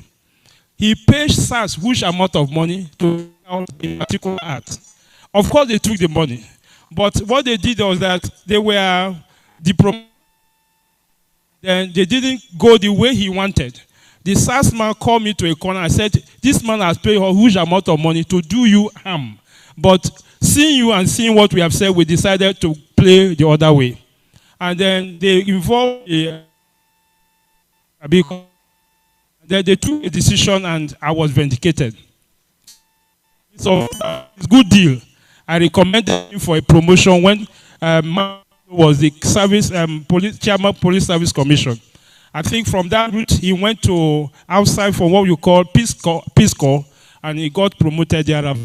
So assuming police officer was not maybe moral enough on the basis of the money and the personality behind the money, he would have ended up doing otherwise. So that was a recommendation for the police. So I thank you for what people are doing. Thank you. Then on the aspect of the correctional service, like he said, I am very passionate about what is happening in our Nigeria. The way it ought to happen. And then when you want to go in there, you will discover that both the officers and inmates are treated very poorly. I recall that at times position where you see an officer approaching an inmate to get maybe a cup of Gary to drink Gary for himself, implying that he's not well taken care of, he's not given the adequate, he's not given the adequate compensation and reward that befits that service. I can tell you from the knowledge I have about correctional officers that in Nigeria today, I would say they are the most poorest people, most poor in terms of remuneration, salary-wise, and all of that. But yet they are doing a mighty work that even more than some other sectors. So I am of the opinion that the government of the day should also look into the affairs concerning the correctional service officers because they are doing a lot. When we hear of prison break, the first point of contact is the officers. And the question is, for any break in Nigeria, the assumption is that they have been compromised. That this thing did not just happen. There is a compromise somewhere. Maybe an officer has compromised for that jailbreak to be successful. Most often it is not so. But then the blame is on them, but the reward system is very poor. So on it all, I want to thank all of you. You have made huge contributions, and I believe that the podium will help to identify these problems and give better footing for all of them. Thank you. Thank you very much. Before I take two questions from the audience, I'm going to ask our brother from the presidency, representing people with disability. Can you compare the current tolerance rate for people with disability in Nigeria with other countries? Do you think we have done well or we can do better? So I want you to assess, not as a chief of staff, but as a neutral person. Are we treating people with disability properly here compared to other countries? Just 30 seconds. Yeah, I would say that people with disabilities or those with special needs are well treated in some other countries than Nigeria. Why?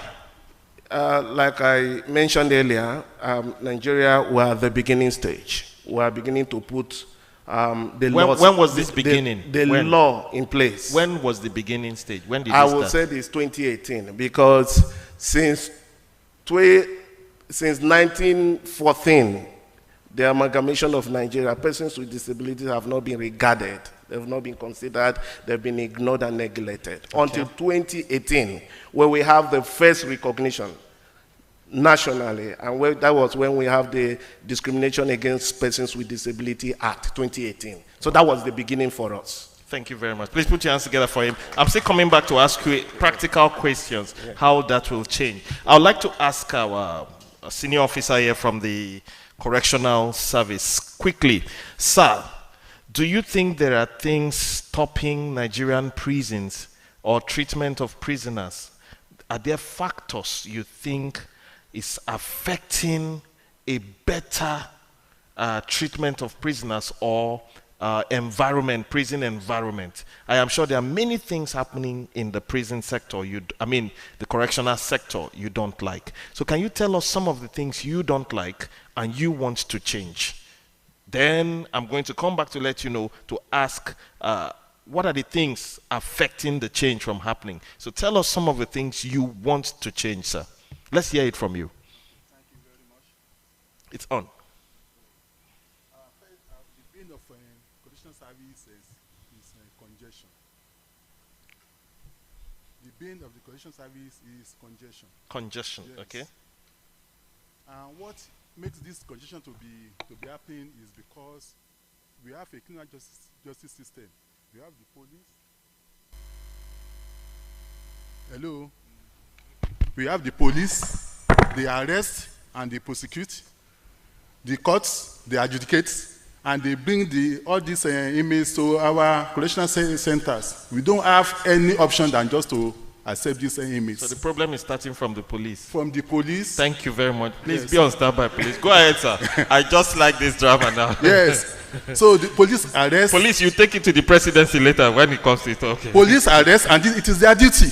They arrest, they prosecute, they bring the inmates to the court adjudicates, and they bring the inmates to our correctional centers. I've told you before that correctional centers is just like a warehouse where we keep a lot of inmates, all different types of criminals. Warehouse, where we keep different shades of criminals, armed robbers, petty offenders, everybody.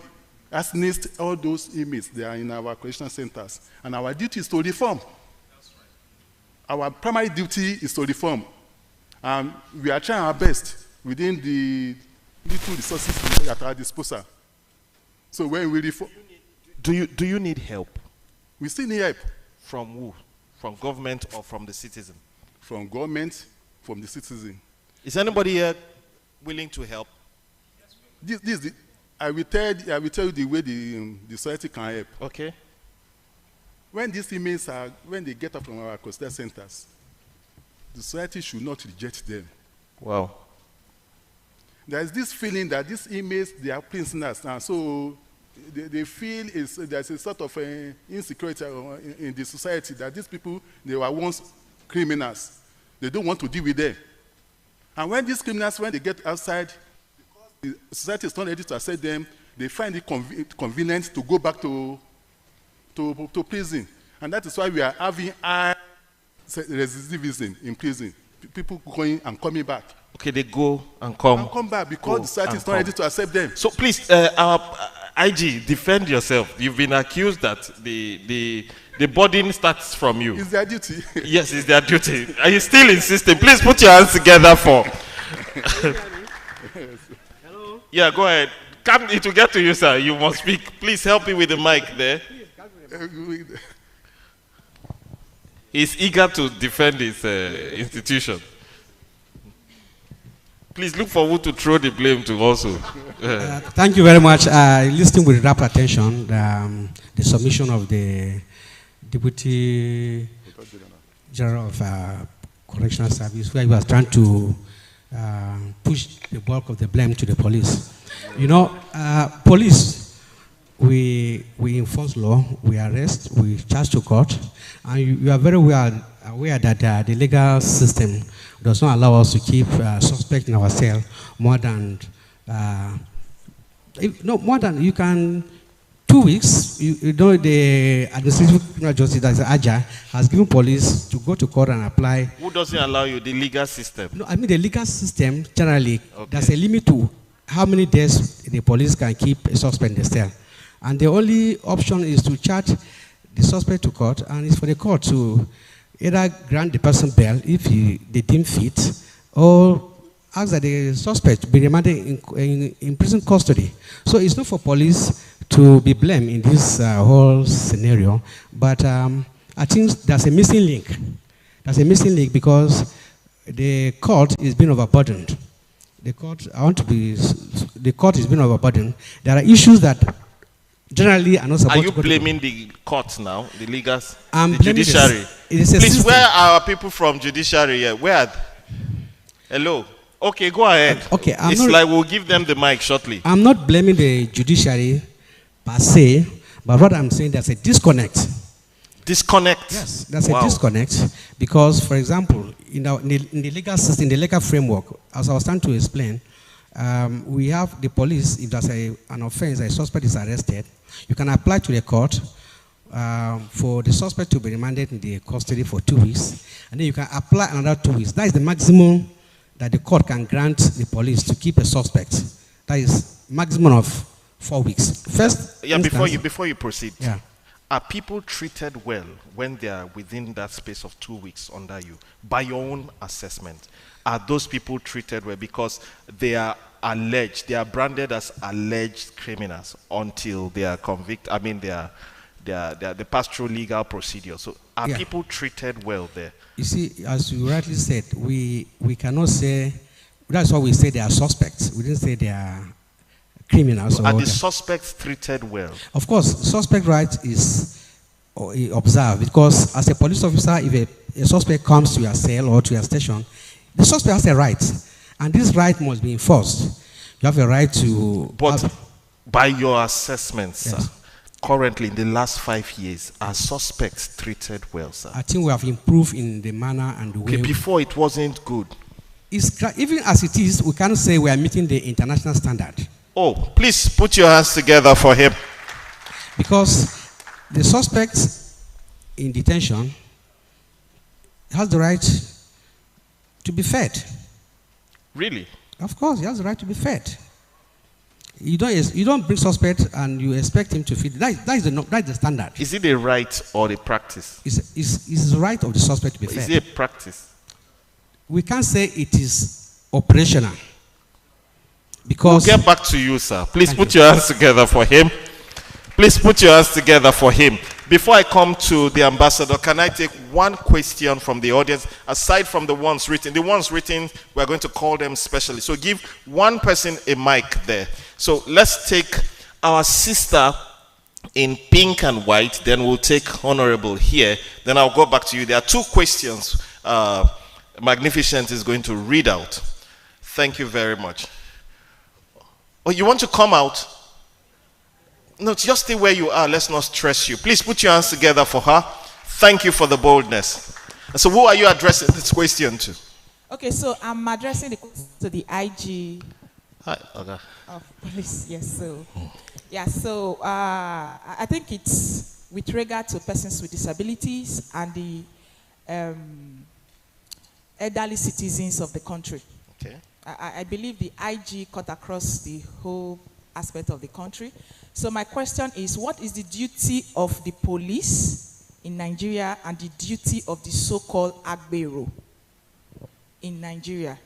Does Agbero have a legal position in the country like every other uniformed men, like the police, the road safety and every other uniform men? Because I'm talking out of experience. I've been harassed by Agbero.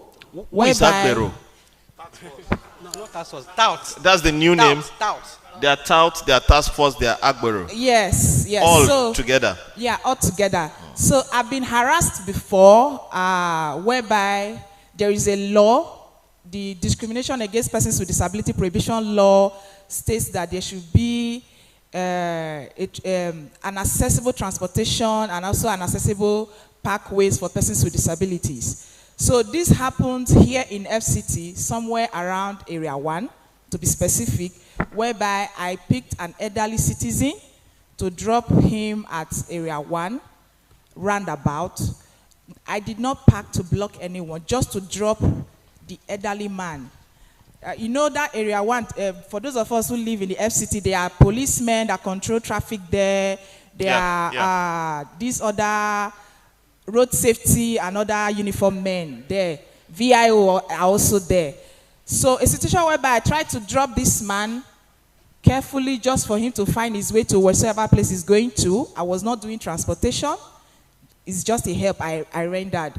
And this tout came and said, you are carrying passengers or this. Jump into the car. So the tout harassed you? Harassed me as So a person what's with your disability. question? So my question now is this. It happened. The reason why I'm explaining is because there were policemen there. The road safety were there. But they could not say anything. Wow. Yes. Sir, answer so that now. is why, because I asked. No, my sister. Sorry, I actually asked the policeman a question. Does it mean that these touts, their powers are more than the police we are having in this country? You asked them? Yes, I actually asked that question. But they could not give me an answer. They were just looking. But what I did was to tell the tout to leave my car because my car is not meant for them. I dropped the man gently, and they saw the way I was aggressive. They had to leave me, and I left. So that is why I'm asking, because they are all over the places. Please put your hands together for her. Thank you very much. She used aggression to dispel Agboro. Please, in future, don't use aggression to do. So, sir, please answer that question. Do they have the backing of the police? I want to thank you for this observation you have made. And to tell you, even the names Agbero, you know that it's not even legal. They don't have the legal backing to do It's that. not in our constitution. No, of course. Even when you hear Agbero, you know that these people are tout and are criminals. I'm not disputing the fact that they are not there. I was DPO Durumi, who covers that area 1 for almost 3 years and 4 months. So I understand very well what they're talking about. But we are not resting on us to ensure that these criminals get out of the way. It is very true. But you know, there's no society without crime. We will try to work hard to ensure that these boys are taken off the street. That is very true. But I'm telling you, we're not resting on ours. I've received such complaints from members of the public, even as a DPO, and we're not sleeping over it. It's unfortunate we found ourselves in this situation, but I think there's no police officer that will actually encourage these miscreants to be harassing members of the public. Please put your hands together for him. That's a very diplomatic, strategic answer. Let's take Honorable quickly before I ask 1 or 2 questions. We are 7 minutes away. I had to add 5 minutes more. Thank you, sir. Please tell us your name and the organization you represent and your question, sir. All right. Kingsley Banichuka is my name. One-time youth leader of Rivers State. Wow. Currently a private practitioner. Okay. One-time youth leader, Rivers State. Yes. Now, which are you leading? It's also, all right. Also one-time vice president, South National Youth Council. Wow. Just 2 questions, one to the police and one to the correctional services. During the keynote speech, the speaker said something that touched me, and that's been a fundamental problem in Nigeria, and that's to say, who do you know? And to alternate for that, how much do you have? These are 2 devils we have to treat in Nigeria, and they revolve around the security concerns. I can come to the police. If I know somebody, a phone call away turns situations around. Even if I'm a criminal, it means nothing. So I'm not afraid to commit crime because I know somebody that can put the call. But if I do not know anybody, my money knows everybody. And I put the money forward, it solves the problem for me. I'm not afraid to commit crime because I have the money.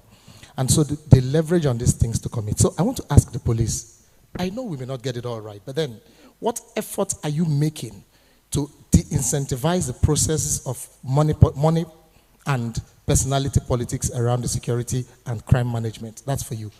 Now, for the correctional facilities, I also listened to Ambassador when he was speaking, Ambassador Felix, thank you very much. And you said, comparatively, and by the way, if we compare Nigeria to most other countries, I've not had anybody who sat here that said Nigeria ever had or has a comparative advantage in most social endeavors.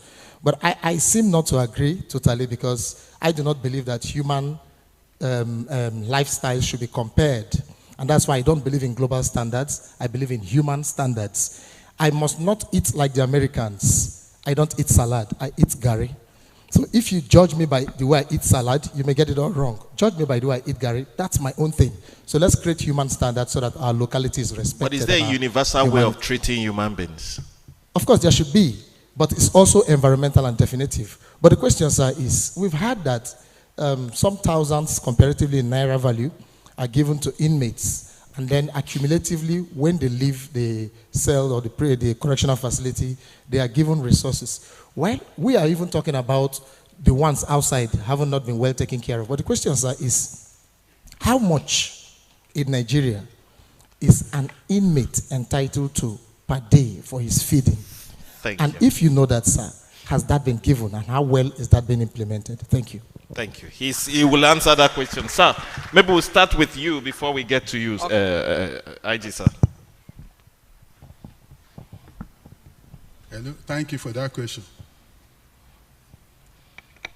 Before the recent increase in the food ration for inmates, I think it was 750. 750 naira per day. 750 naira per day. Is it currently or before? Before. Now, by the good gesture of the President, Bola Ahmed Tinubu, and our Minister of Interior, Dr. Odumatu Jojo, it has been increased to 1,250.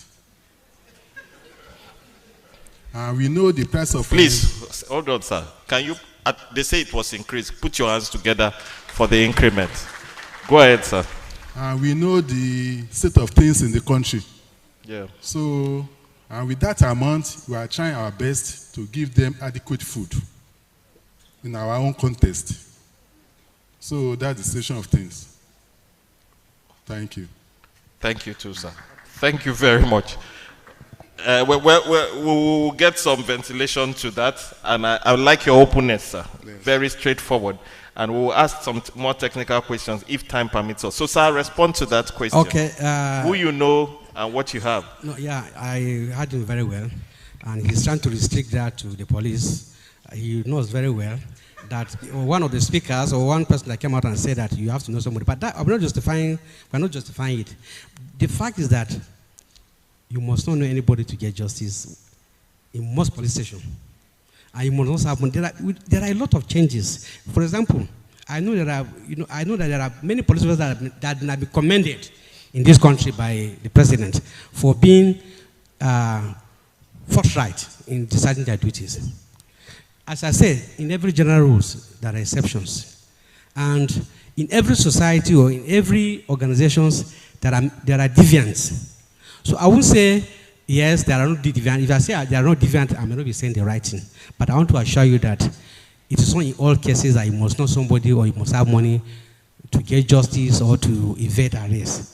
There are instances, yes, but I think we are trying our best. And please don't restrict you to the police. Like my young gentleman that said he works with an NGO also was giving us instances where he couldn't get a job even when he was qualified to get the job.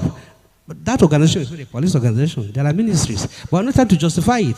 But I think we are doing our best to ensure that the right things is being done. Yes, we may have some bad eggs, but I think we are fishing them out and they are dealing with them very well. Thank you very much.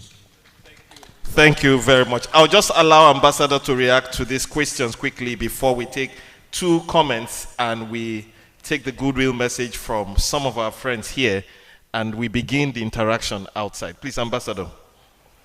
Okay, considering what has been said so far, on the overall, I think police, they are doing their best in the little they can, in the manner they can, and the way they can. But then we see an issue of trust, which boils down to the subject matter of today, social justice.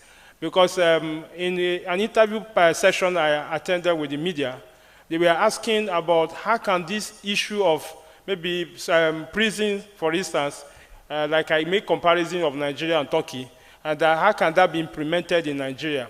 And my response to that was the fact that it can be possible in Nigeria, but the fact is that who do we trust to be able to dispense the money accurately as they are being done overseas? Is there a check balance that can actually check somebody to ensure that these things are done?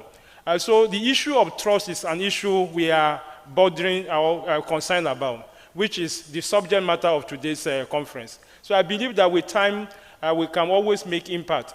While we prepare for this event, a friend told me, you are talking about social justice at this time and moment of our country. And I think it's not the best time for this kind of conversation. And I said that we have mosques, we have churches. and the pastors and the imam are still doing their work in their churches and their mosques, yet there is crime going on every day. It doesn't stop the pastor from preaching, neither does it stop the imam from saying what they ought to say. So we'll keep pushing the best we can, and we believe God will get results sooner or later. Thank you. Thank you very much. Please, let's read 2 questions quickly. Okay, so we have 2 questions here. The first question, this person said, my question is addressed to the presidency. So we can have anyone from the panel answer the questions. The presidency, okay. What is the president's stand on social justice, most especially as it regards equal opportunities in jobs and recruitment? Okay, like I said earlier, the president has, there's a law, there's a framework that states that for persons with disability or persons with special needs, job opportunity, reservation of 5% in all government institutions. So we have that legal framework, and Mr. President is committed to it, and he has appointed an SSA, including another organization we call the Commission, National Commission for Persons with Disabilities, who are enforcing these employment opportunities, especially for persons with special needs and persons with disabilities. Okay. Thank you. Can we appreciate him? Please appreciate him. Okay, so the second question here, please, anyone can answer. It's quite handful, but I'll just try to summarize it. This person says, what is the possibility of having good society using the Nigerian case study on what is going on now? 1, the fuel rate is high, food scarcity, no employment, affordability of living in the society. Anybody can answer. Affordability again. Okay. All right. There is food security issues. Fuel rate is high, and unemployment. What is the possibility of having a good society when all these things are happening?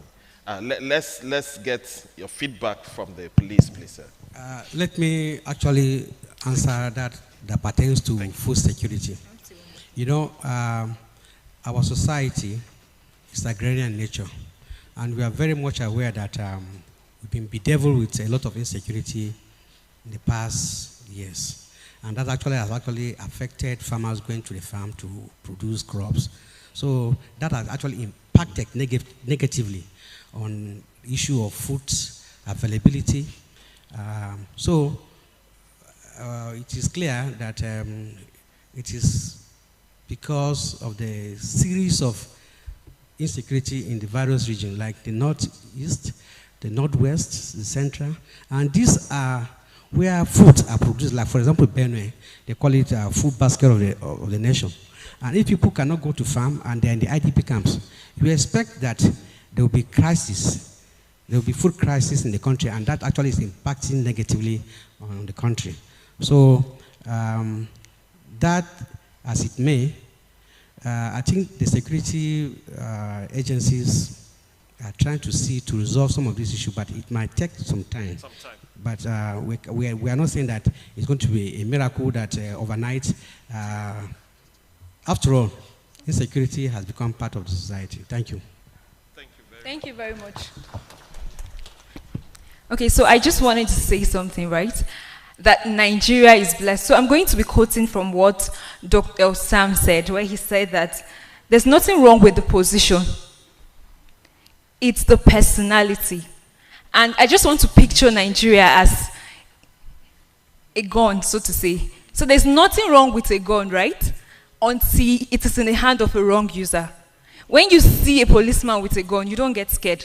You feel secure.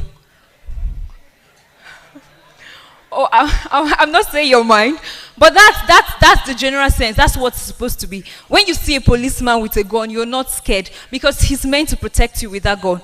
But when you see a Boko Haram with a gun, what happens? You run away. So I don't believe Nigeria is the problem. So we are the change. We can make that change. I just want you to look at your neighbor and say, you are the change. You are the change Nigeria seeks. You are the change. Look at your neighbor, say, you are the change. Yes, we can make that change. Thank you very much. Thank you very much.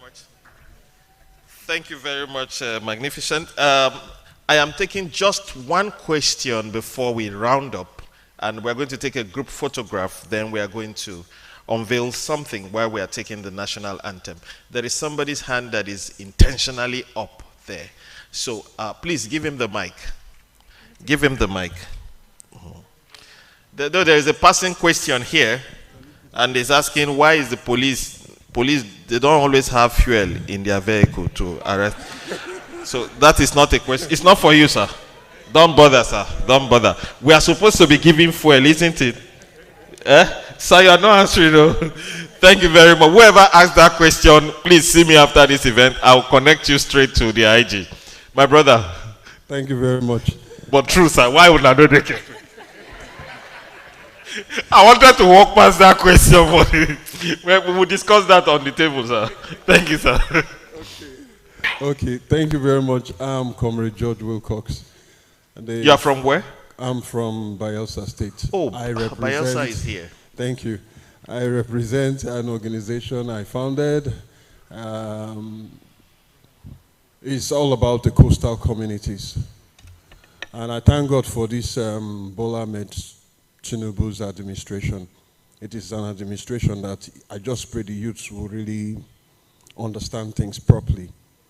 It is an administration indeed that listens to issues of the day, even if they are making things, life in a way, difficult for the citizens, but at least if you are able to put your problems in a diplomatic way, they should be able, or they look at it. I've been pursuing a cause for 5 years from 2019, and it is in this administration that they gave it a listening ear, and it has to do with the coastal communities. So what's your question, sir?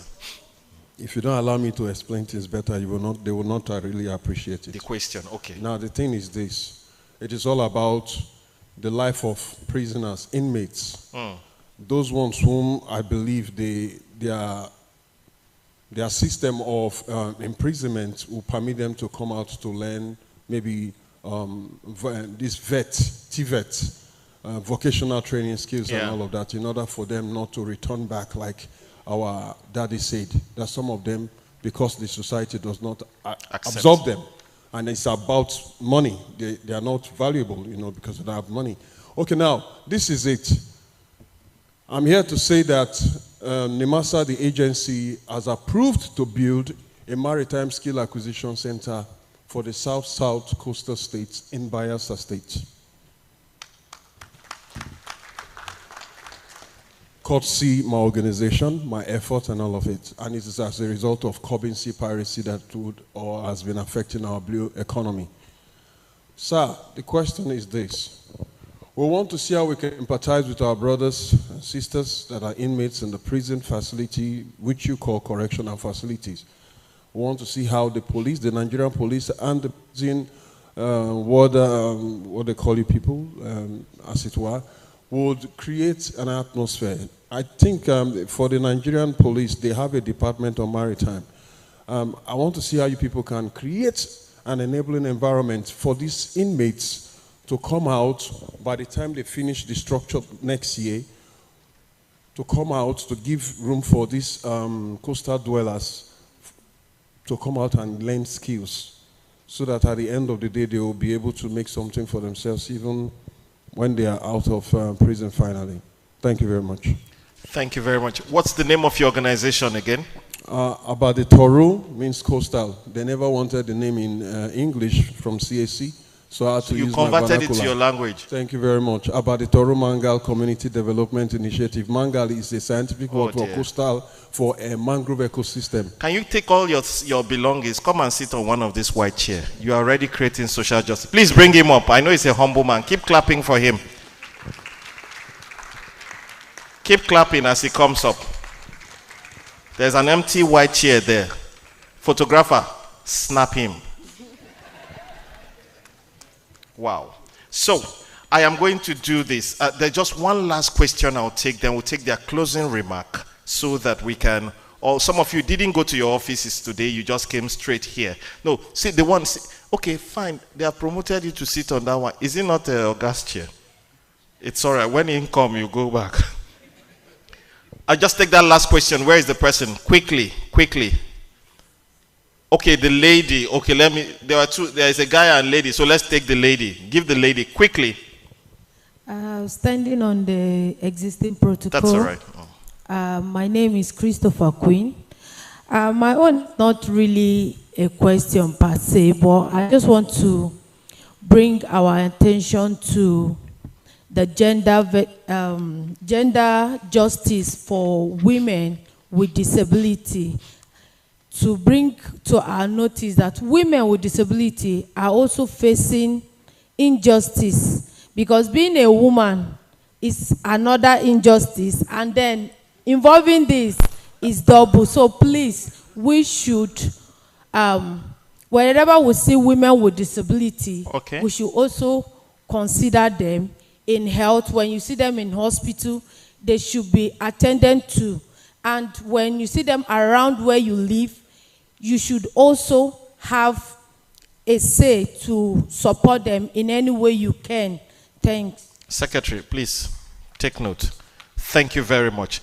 All right, I will just allow them to give their closing remarks because the engagement will continue after now. Just 30 seconds each, having to do with social justice. Just a closing remark, then we will follow up after here. Please, let's hear from you, sir. Thank you very much, Ambassador, for this event. We appreciate you and thank you for your spirit of inclusion. I will close this remark by saying that persons with disabilities intersect in all systems and issues. Therefore, police, please, we need access to police institutions. Persons with disabilities need to report their cases, and in that wise, there should be access in the police stations, and then access to communications and all that. And then prison too. Don't look at it that persons with disability may not come to the prison or correctional centers. Please make it accessible. And with that, we ask that you make budgets, because it's a multi-sectoral issue. Addressing issues of disability is multi-sectoral. So we are asking that from this year, make budget for persons with disabilities. Thank you. Budget. Secretary, please take note. Thank you very much. Sir. Thank you very much, Convener. I want to most sincerely, on behalf of the Inspector General of Police, thank you for this uncommon opportunity to come and speak to our brothers on this very important issue, social justice. It is a fact that when we don't have justice, there are every tendency people or citizens will be apprehensive, and that will result to crimes. We are not unaware of this fact, but we will continue to partner with you. The police, we are not there only to enforce laws and order, we are there to protect people's rights. And we'll continue to do that to ensure that we are fair to all citizens that come across in the course of our duty, and we will try not to be carried away by status or by positions. We will treat everybody equally and fair. Thank you. Thank you, officer. You are becoming my favorite police officer in Nigeria now. So, Daddy, let's hear you, sir. Thank you very much. I thank the convener of this program. It is very apt for we to have a very equitable and justified correctional system. We need the cooperation of the police, the courts, and the society. And apart from that, we need increased funding from the government. With that, I believe that correctional system will take a next level. Thank you. Thank you very much. While they are still seated, I would like to welcome the Honorable Commissioner to just appreciate them and give a vote of thanks. Honorable Commissioner of Productivity, Labor and Productivity, Bayelsa State. I also want to invite our sister, Constance. She has been here up before. I want her up here also to appreciate them and also appreciate everybody for coming as a goodwill message. And our sister Faith, is Faith still here? Please, we need you upstage too. Just three of them quickly. Where is Constance? Put your hands together for Constance. Give them a microphone. Give us a goodwill message and appreciate what has happened here briefly. Briefly. Thank you very much. Let him have a mic, please. Sorry, officer. Yeah. Thank you very much for this opportunity. First, I must appreciate the convener, Ambassador Felix Akpoy, It's not too long I know him, but the few periods I have interacted with him shows that he's a man that is willing to change the narratives of our country and the global space. For us, as a government, we are always at the forefront, because when my brother extended invitation to me, I took it to His Excellency, and then I told him, I'll be attending a program of this nature. And he said, what kind of program? I said, a podium on social justice. I said, yeah, those are the kind of things we really expect. That, Commissioner, you know, in our productivity plan, we've included, we've increased the number of persons with special ability to so and so number. Of course, you know. Because actually, there was a time that these persons with special abilities came to us when we were organizing a program, and then they said, we need so and so number. And I called the leaders that came. I said, listen, the number that government has already extended to you is more than what you are even requesting, so you don't even need to come. That look at it. And they were so happy. We in Bayelsa State, sincerely speaking, the governor has been wonderful in carrying this person with special abilities along. In any program that we do, that will make sure that the youth are benefiting, is always up and doing. I have a very brief message to send. I believe that as we strive for a world where equity, fairness, and human rights reign supreme, social justice is not a destination, but it's a journey. A journey that requires collective effort, empathy, and compassion. I believe that should we hold on to these critical elements, we will make social justice a reality and not just a dream. Thank you, and God bless us all. It is not a destination, it is a journey. Thank you very much. Please, we're going to be having a corporate photograph later with everybody here. So let's welcome our sister, Constance. She's here. She's here, of course. Okay, good afternoon, everyone. When my brother over there said, Constance, you give a good message, I was like, what am I coming to say?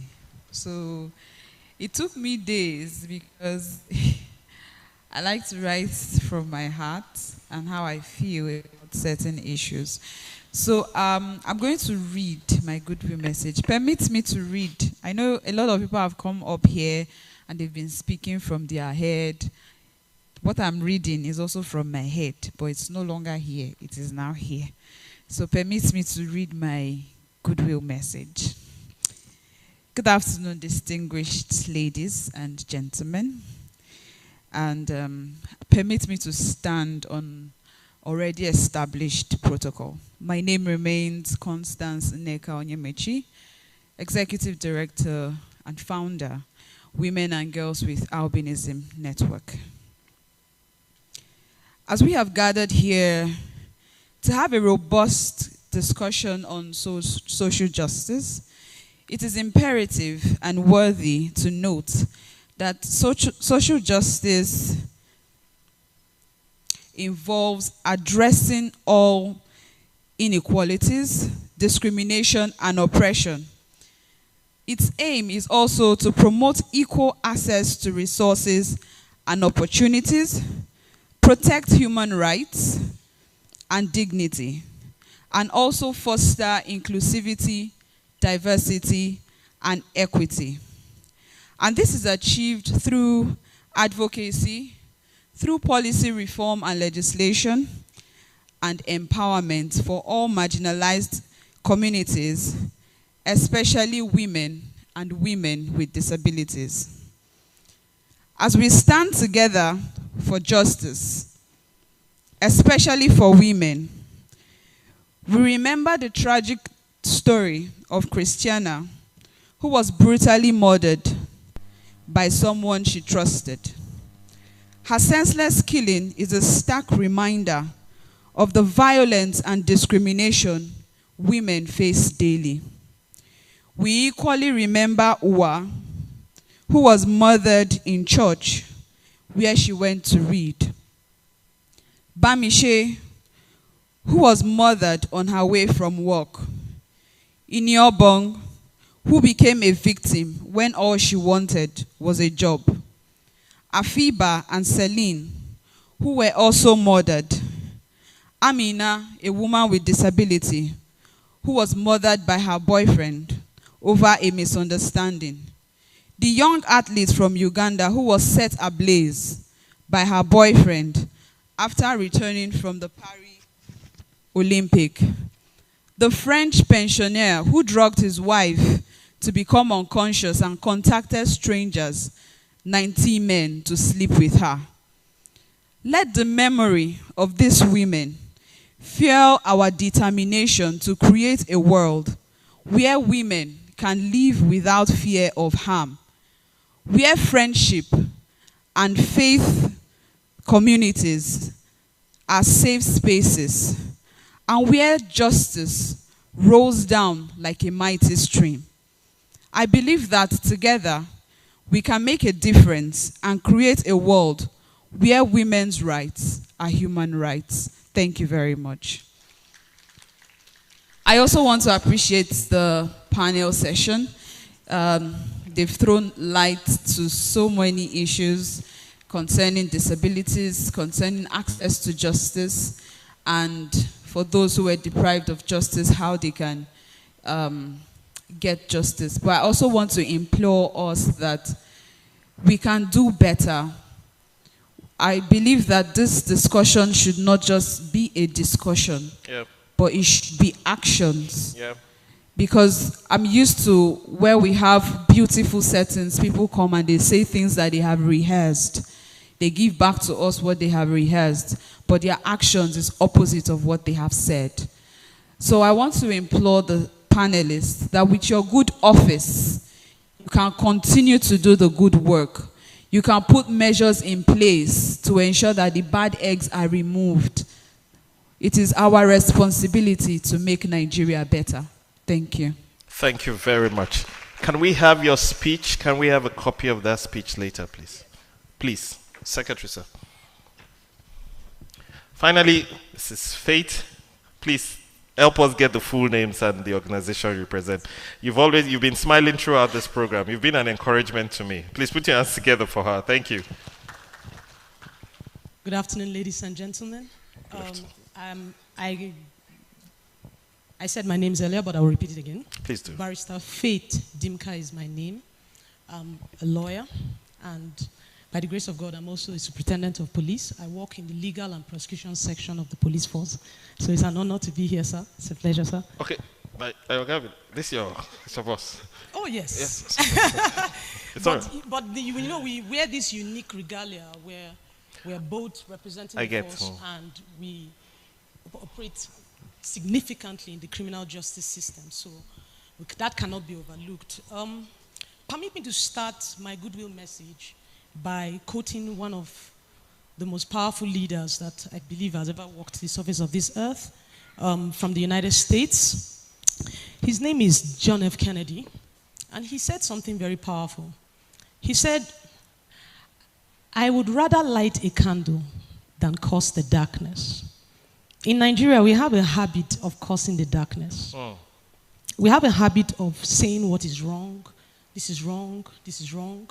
But we all have our inner light, and we have a duty to light that candle. And it will amaze you if each of us here would light our candle, how illuminated this place will be. That is where my goodwill message will begin. I want to thank the organizers for the opportunity that they have given me. Thank you, Ambassador Felix. You are doing an amazing job. Permit me to start with you because you are the reason why all of us are gathered here. You are the conduit pipe that connects all of us. And thank you for your selfless passion. Thank you for your heart. You are the picture of what I see Nigeria can be, that greatness that Nigeria can be. Thank you. Thank you. And I say this, let's take a niche from that. Let's all be passionate in all our various endeavors. Permit me to say this. I've enjoyed the robust conversation. I've enjoyed the opportunity that people have had to express themselves. When we stepped in here, that was incredible. That ability to speak your mind. Because that's where it begins. Yeah. So that's where social justice begins. Yeah. The ability for you to stand on your own podium and speak your heart. Your own podium. Your own podium, yes. The podium. I'm taking that with me. I'm taking so much with me from this place. Thank you. Also, permit me. Thank you, the representative from the Office of the President. Thank you so much, sir. Thank you so much, Correctional Services, sir. Thank you so much, my able boss, the Inspector General of Police. Thank you so much, sir, for all that you've been saying and you've been doing and the contributions you've been making. I'm living here with a hope that Nigeria has a future. If we can have robust conversations like this, then we have a future. Then we are heading somewhere. And I believe that. Now, permit me to say this as I'm closing my goodwill message. I believe, this is my strong belief, that one of the greatest solutions to the social justice problems that we have is when we have responsive and responsible leaders. It begins with self-improvement, self-development. Regardless of the fact that you represent an organization, you came here to work on yourself. And the better you become, the better Nigeria will be. You're going to speak wherever you are, wherever you have that opportunity. Speak with that light, and I know that we will become a better nation indeed. A nation that will be envied all across the world. Thank you so much. Thank you. I am grateful. Please put your hands together for her. Before we proceed and release our guest here, there is a report, and I think I should say it. One of our sisters, Igwe Blessing J. I am a deaf woman, but I noticed there is no provision for interpretation, which is the most important accessibility for information for the deaf. I therefore plead that the organizers should do their best in providing interpreters in your next event so as to promote inclusion for all. Where is she? Can somebody, did she hear what I said? She can speak. Please, yeah, give her the mic. We're sorry. Okay, we're sorry. We're sorry. Yeah. Please put your hands together for her. That's the last thing we want to do. You can interpret. Interpret quickly. If we don't do this, we just talked like Good afternoon, everyone. Constance. Yes. My name is Igwe Blessing. So I am a draft leader. I believe that we are talking about do justice. But the most important aspect for all this about to dress people is access to information. We have to interpreter. That we believe that all information to be present. Everything about to dress is sounding language. In every social organization and due to platform that must be sounding language interpreter. So I am pleased that people must provide sounding language interpreter in every event so that 12 people can be access to information. Thank you. Thank you. Please let the organizer please come interpret to her. Let the organizer, Rita, come please. Blessing. Let the organizer just apologize while you interpret to her. I want to sincerely apologize to you. In this phase, there are a lot of errors. We are where we are today because this was a self-sponsored program. We can tell you that everything you see and everything we have done, it is just an individual thing. And we believe that with partners and collaborations we are going to get today and thereafter, in our subsequent meeting, I want to tell you here that our next podium is going to be on the 28th of August, 2025. And by the grace of God, all of this will be addressed. And even more than that, we'll also put in place. So thank you. I'm very sorry for what happened. Thank you very much. Can I make a request this afternoon before we take the national anthem? We are going to make a commitment to the Nigerian police before you leave. It's a good news. This book, written by Ambassador Felix Akboy, The Innocent Prisoner. Okay, The Innocent Prisoner is available outside. You can pick a copy to support what they are doing. Hello. As I told you, they sponsor this from their personal funds, and some of the books they give out for free. But would want you to pick a copy out there and support the organization. It is evident that they use their money constructively. They use it effectively. So please, when you go out there, don't say, what's in there they talk, what's in there they talk. Don't talk. Get a copy of the book. SARS, we want you to take a copy of this book to your bosses and let them support the organization. This is not a fundraising mechanism, but I am a very operational person. You can imagine how much money has sunk in this place. So a little support by getting a copy of this document will be a plus to them. So ladies and gentlemen, can I request we all be on our feet today? I am going to invite, I will recognize two groups. I will invite one of them out. Please help me celebrate the students from the Daniel School of Politics and Governance. Please put your hands together for them, wherever they are. Can you wave? Let's see you. Thank you. They are preparing to take over political offices 2027. They are currently undergoing rigorous training.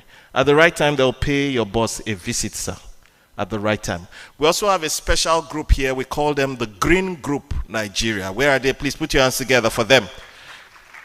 Please, Green Group, can you come out quickly, because they're going to do something to the Honorable Commissioner before we take the national anthem.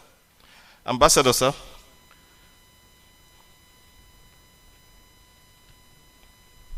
This way. The Real Life Foundation is going to be working with the Green Group. The Green Group is made up of CEOs and professionals in different fields. And they are going to do something. They are going to create a mobile app for the Nigerian police. And this mobile app is called the Citizens Feedback Platform, CFP. And this app allows for people to give feedback about what they feel about the police, and it can get straight to the IG.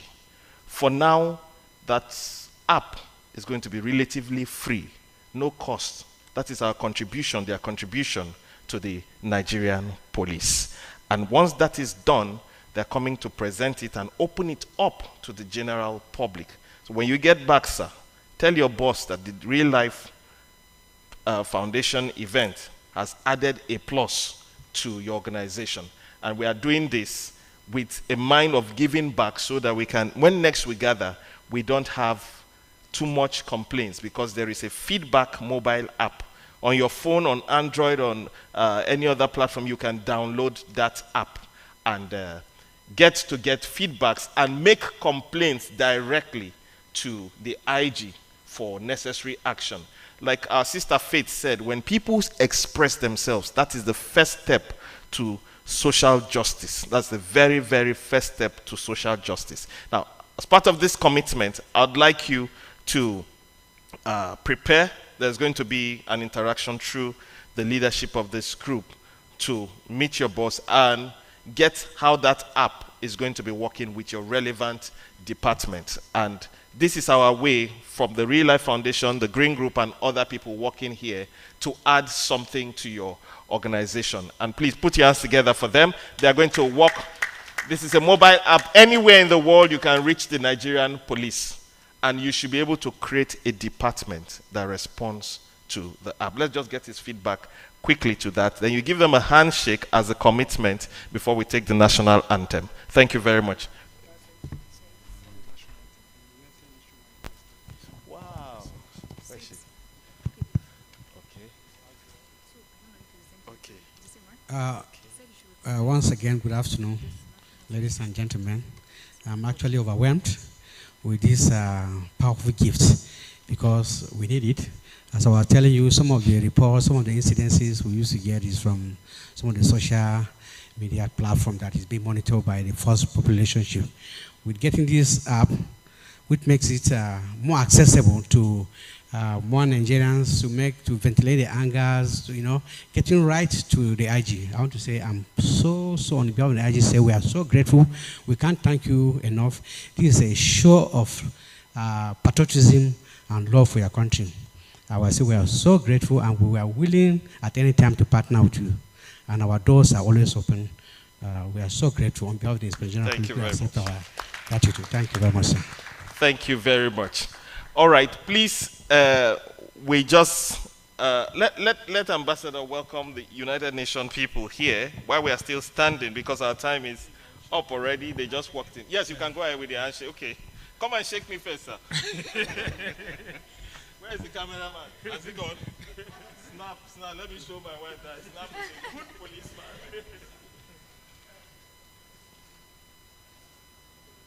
Is it now your camera is not working? It's working. Thank you very much. Okay, you can go ahead with the answer. Thank you so much.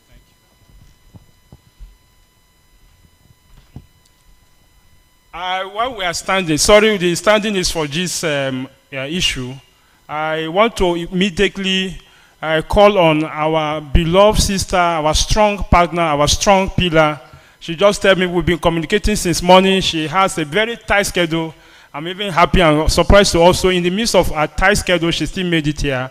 Our mother from the United Nations, we want to call her on stage immediately because we're almost running out, just 1 or 2 words, and then we'll be done. So I'm calling on Madam Adria Kufwa to come on stage from United Nations. She is the Senior Advisor on Human Rights, United Nations Nigeria. God bless you.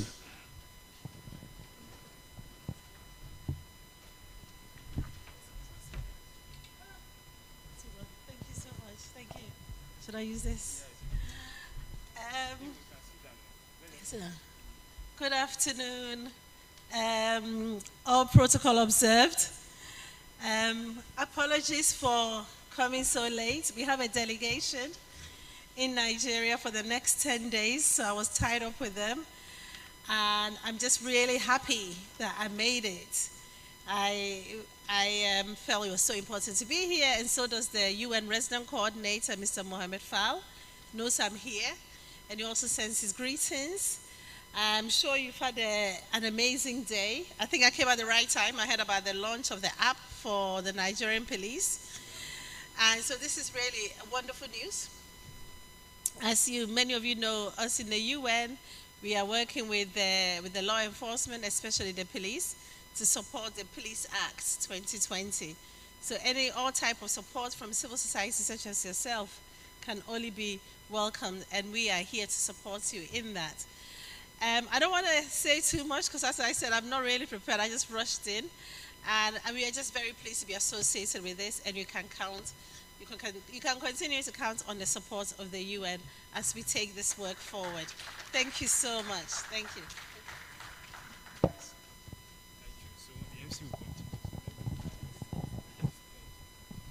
Please, can we appreciate her? Okay, can we all rise up so that we take the national anthem? Media, please, can we have it displayed?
Please have your seat.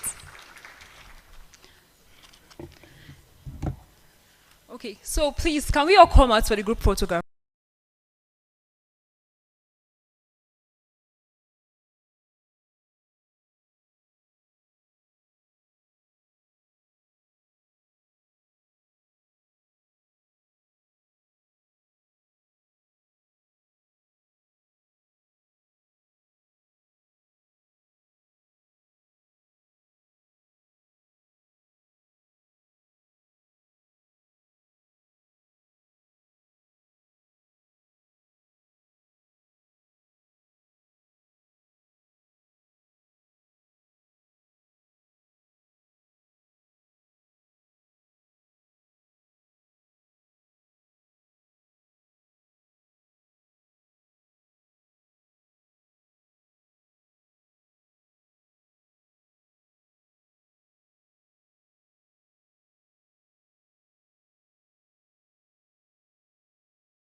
Okay, so ladies and gentlemen, esteemed guests, and our fellow advocates for social justice, we've come to the close of this event. Thank you all so much for your attendance. Thank you so much.